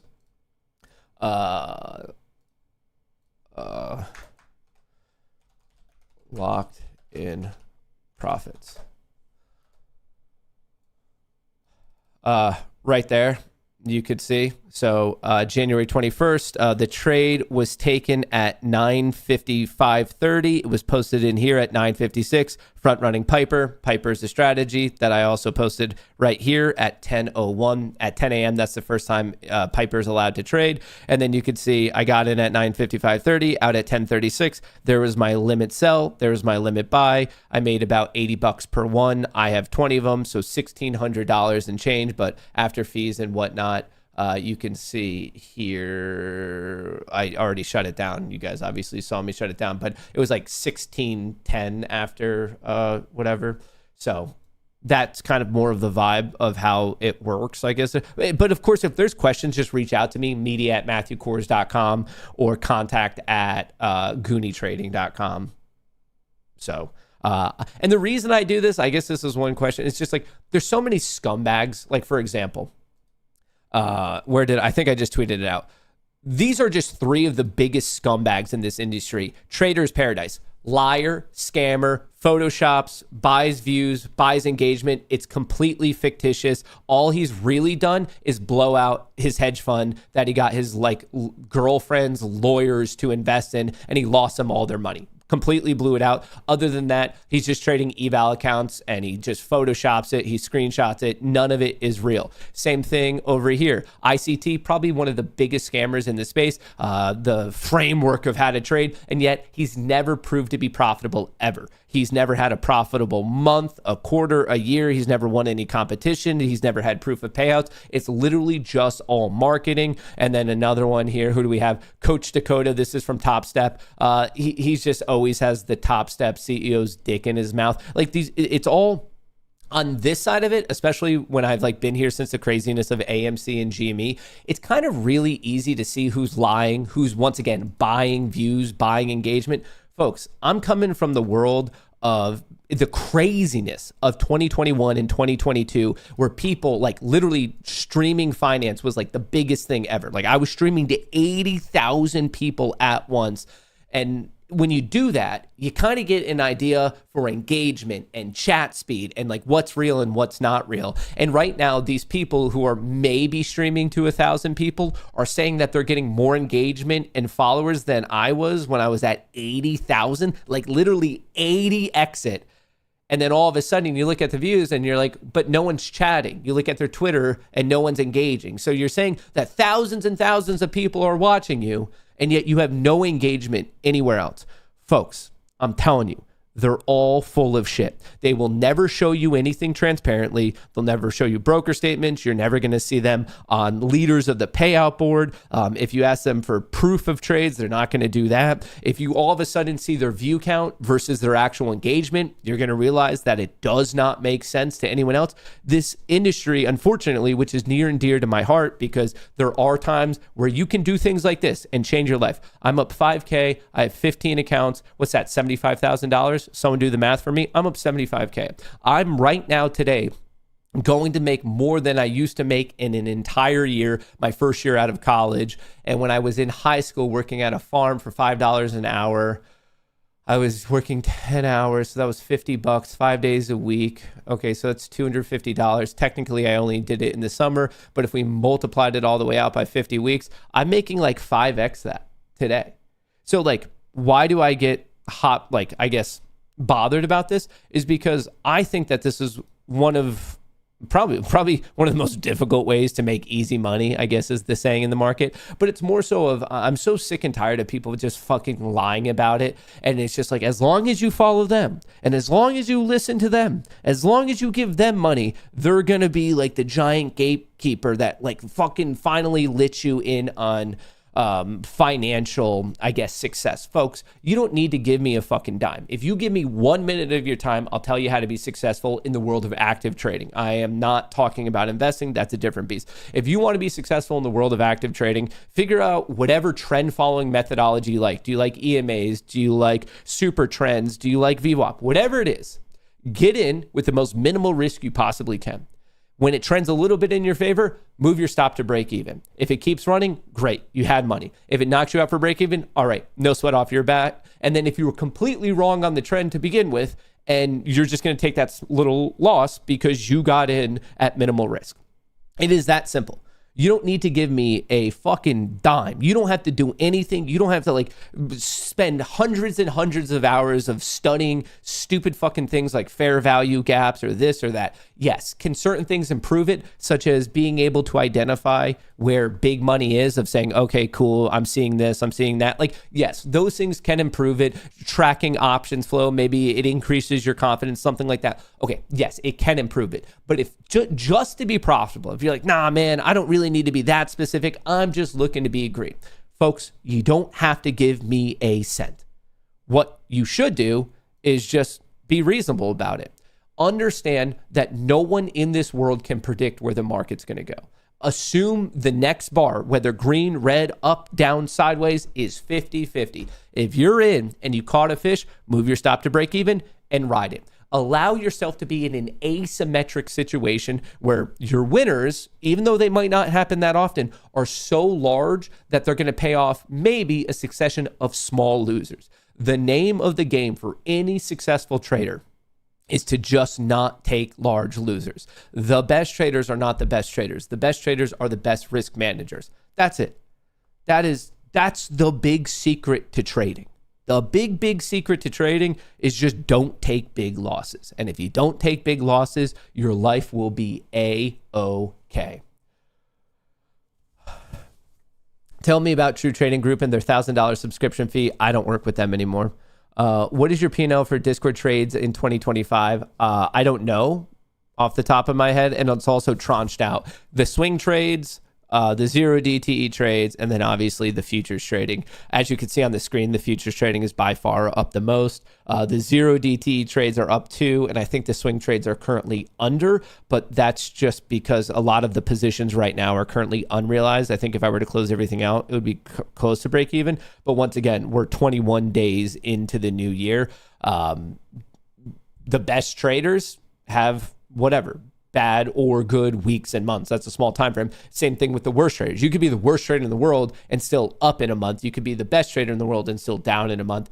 So I guess I want to share those numbers with you once again to be transparent, but I also want to recognize that you have more data points thus far for scalp trading and day trading than you do for swing trading, just on the nature of that type of trading and where we are in the month. If we were down on swing trades and we're like 2 quarters in, well, maybe that is something a little bit different. You moving the stop up? Yeah, I have it in there. Mentally, I'm moving it up. I have alerts on my other screen of when to get out, but it is fun. This will probably, on these Apex accounts, probably be my biggest gain in on these accounts, which I started in October.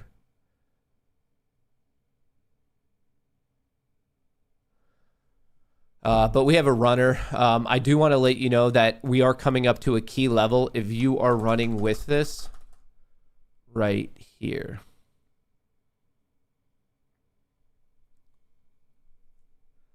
I see that there's a lot of interest in the Discord. Hold your horses, because we're about to release something. It's technically not ready. But I might be able to get it ready for you by 1 p.m. because Trump is doing another speech today. So I see a lot of interest in the Discord. Just give me a couple hours. I'm going to hit up one of the engineers and see if we can somehow fucking roughly patch it together for shit to go live by 1 p.m. So if you're wondering about it, if you're interested in it, I'm not blind. I do think I have the ability to read. I see people saying Gooni's not working. We're switching out platforms and we are nowhere close to being able to do it. But just because there's so many people talking about it right now, just give me, hopefully I could have this up by 1 p.m. Hopefully. So Trump is speaking again today. We will be streaming it. Where did I see it? Joe, here, I want to make sure that I'm not losing my mind. Did I like it? No. Did I like it? CNBC. Is it CNBC or is it Squawk Box? It might be technically.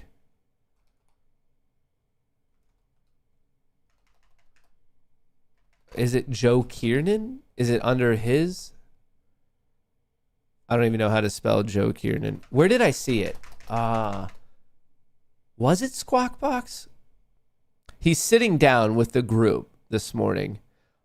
Kernan. That's why. Joe Kernan. No, Kernan. Yeah, right here. Next week, President Donald Trump sits down with Joe Kernan from the World Economic Forum in Davos on Wednesday. Tune in. So this should be at 1 p.m. today. 1 p.m. Eastern, as in about 2 hours. But I want to get confirmation of that. Was it posted by Squawk on the Street? I didn't think it was. They're posting shit all over.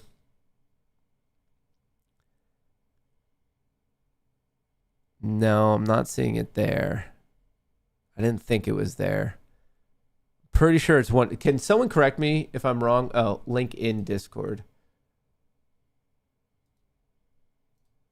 Let's see. We will be streaming again today. Yeah, right here. January 21st, 1 p.m. Eastern. So 2 hours, 10 minutes. First on CNBC's Joe Kernan interview Trump. So more of a sit down. Obviously, kind of going to be some good back and forth of questions. So we will be streaming that. And if I could get my ass in gear, we'll see if we can launch what in the world is going on. We'll see if we can launch the newest version of what in the fuck is happening. So we got some work to do. We got some work to do. We got some runners. They're pumping. I see everyone telling me to take profits, but to be fair, people were telling me to take profits at 1K. People were telling me to take profits at 2K. People were telling me to take profits at 3K, and now it's at 5.5. So maybe this is why we should all work on our own systems and see if we can stick to our own system rather than just doing what other people tell you to do. I have a plan. I'm not crazy. I'm not loco insane. What I'm seeing right here, here's the 10-minute. I want to bring, maybe I should go to the 30-minute. It might be a little bit more evident of what my plan is. I understand that there's a chance it gets rejected here. These white vertical lines are the session breaks. I understand that we are coming up to this breakout right there. I get it. It could get rejected. I might look really like it might be embarrassing to me.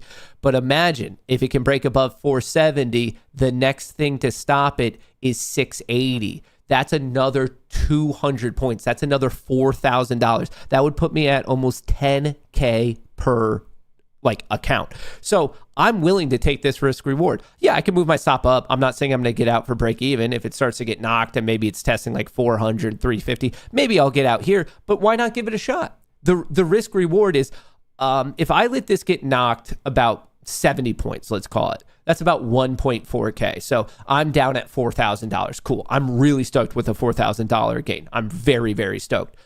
I'm willing to risk 1.4K for an extra potential 4K, especially as we're starting to see signs of a Vanna rally. Look at puts are getting puked as we're seeing vol collapse. Those are the signs of a Vanna rally. So it's not me just sitting here saying, oh, I want it to go. Yes, I'm being reasonable about my risk. I'm paying attention to the technicals of the chart, and then I'm reading the flow where, look at, people are buying calls like no other on the Mag 7. They're buying calls and puking puts on the S&P 500. You have vol collapsing. You have us knocking on this breakout. Actually, in fact, we're already above the high from yesterday. So we have this guy maybe getting blown out. I admit it's resistance. Maybe because we're at resistance instead of 50-50, let's call it 60-40 against me.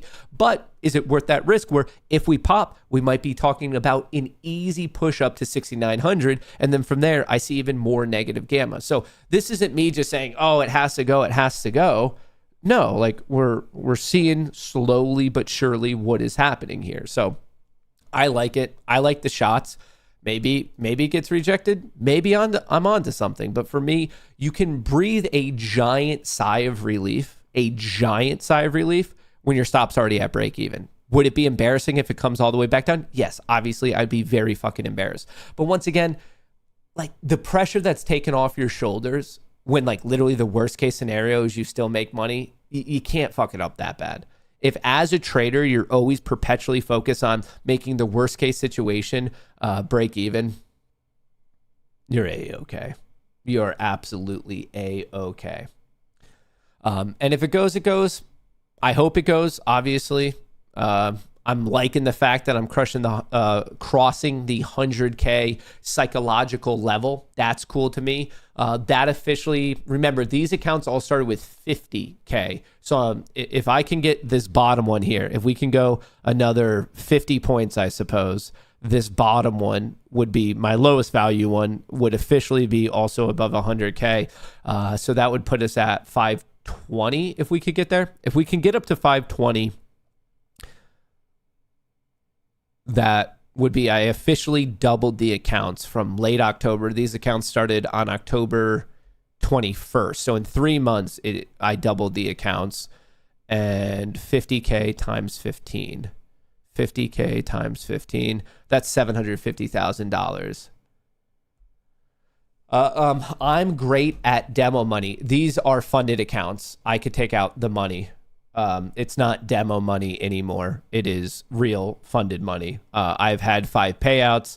I am at the profitable days that I need. I think if I need to count the trading days, I might need no more trading days, or maybe this trading day is enough. I'm not really sure. So it's either this is it or tomorrow's it, but we're at the world where it's not demo money anymore. It's at the point where I could like just literally request this out to my own bank account. Can you please explain how you let your runner run without effective the 30% rules? Thanks. Well, for me, remember, it's 30% against your total. Like no one day can be more than 30% of your total gains. My total gains is $50,000.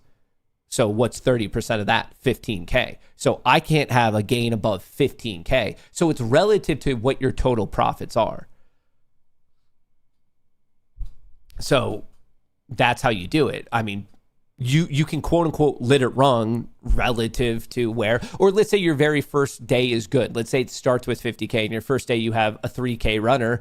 Well, okay, at that point, that means you can't take a payout until you have 10K in total profit where the account's valued at 60K. So you could reverse engineer it. Let's say you have a runner on day one and you're like, yeah, I don't really care about that because maybe your goal is to only start taking money at 60K. Why do you use the 500 tick chart? Technically, I'm on the 30-minute chart right now, but I use various ones. There's the 500 tick. There's the 5,000 tick. There's the 100 tick. There's the 100 tick. There's the 500. There's the 500. There's the 1 minute. In reality, I do the 1 minute, the 100 tick, and the 500 tick for streaming purposes, because obviously as a stream, people want to see like price action and development. So it gets a little bit boring if I'm just like looking at the 30-minute here. But in reality, for my trading systems, I use ES and NQ. I look at the 5-minute, 10-minute, 30-minute, 4-hour, and on NQ, I look at the 5-minute, the 10-minute, the 30-minute, and the 4-hour. This is the data and the information I'm using to base my trades. The 500 tick, the 100 tick, the 1 minute is all kind of for streaming purposes. But to be honest, I will sometimes use the 1 minute to see if I can pinpoint a better entry rather than like the 10-minute, just because in a 10-minute bar on NQ, it could be quite a bit of a range. So sometimes I will dive into the 1 minute just to see if I could get like a better entry. Can you make a video on tips on how to build buffer in a small PA account? I already have them up there, folks. If you have questions about sim to funded, your best place is right here at Matt Kohrs. It's this one. There's 5.83K subscribers on YouTube. If you're watching on Rumble, it is already on the same channel. But recently, starting right here, Apex Trader denied me 30,000. This was the start of the recent journey with Apex, so just want to call that out. And in fact, I need to be watching this over here just to make sure something funny doesn't happen. So hang on, let me fix the screen. So this is the recent journey: denied, approved, denied again. My November review, that was the first full month. This is a simple strategy of how I made money. This is a horrible trade. December recap. I'm an effing idiot. I highly recommend you subscribe to this channel because a new video is coming out today, which is probably the most important video on the channel. So I do want to just call that out. It'll be coming out in about an hour. It's also going to be up on Rumble. But I talk about AI trading. I answer the Apex questions, how to use AI to trades, trading strategies, how to pass their tests on Take Profit and on Apex. There's a lot of good educational info in here. This is more of like evergreen content. If you want to see one of the most embarrassing videos of my life, you could watch this one here, the start of a new journey. This video is about how I lost $800,000 on Apex. And apparently at that time, I also had a better haircut I'm seeing from that video.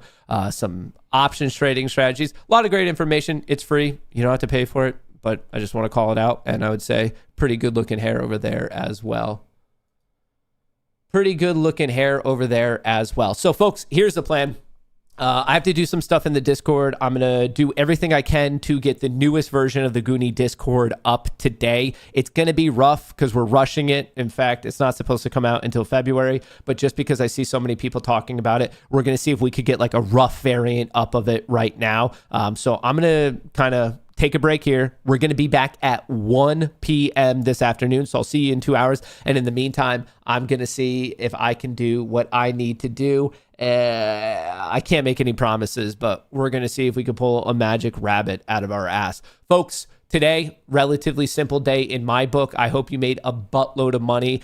Check out Lucid Black, code Goonie, brand new offering, pinned to the top of chat in the description of the video. If you want Bookmap, that's also there. But I will catch you in a little bit. Remember, when it comes to the world of trading, you never know what the next bar is going to be. It's all about risk management. I will drive that into your mind every single day because that is truly the only thing that I focus on when I'm having periods of success. It's just, what is my risk? What is my risk? What is my risk? That's what I have for you right now. I'll catch you in a little bit. Thanks for all the good vibes. Peace.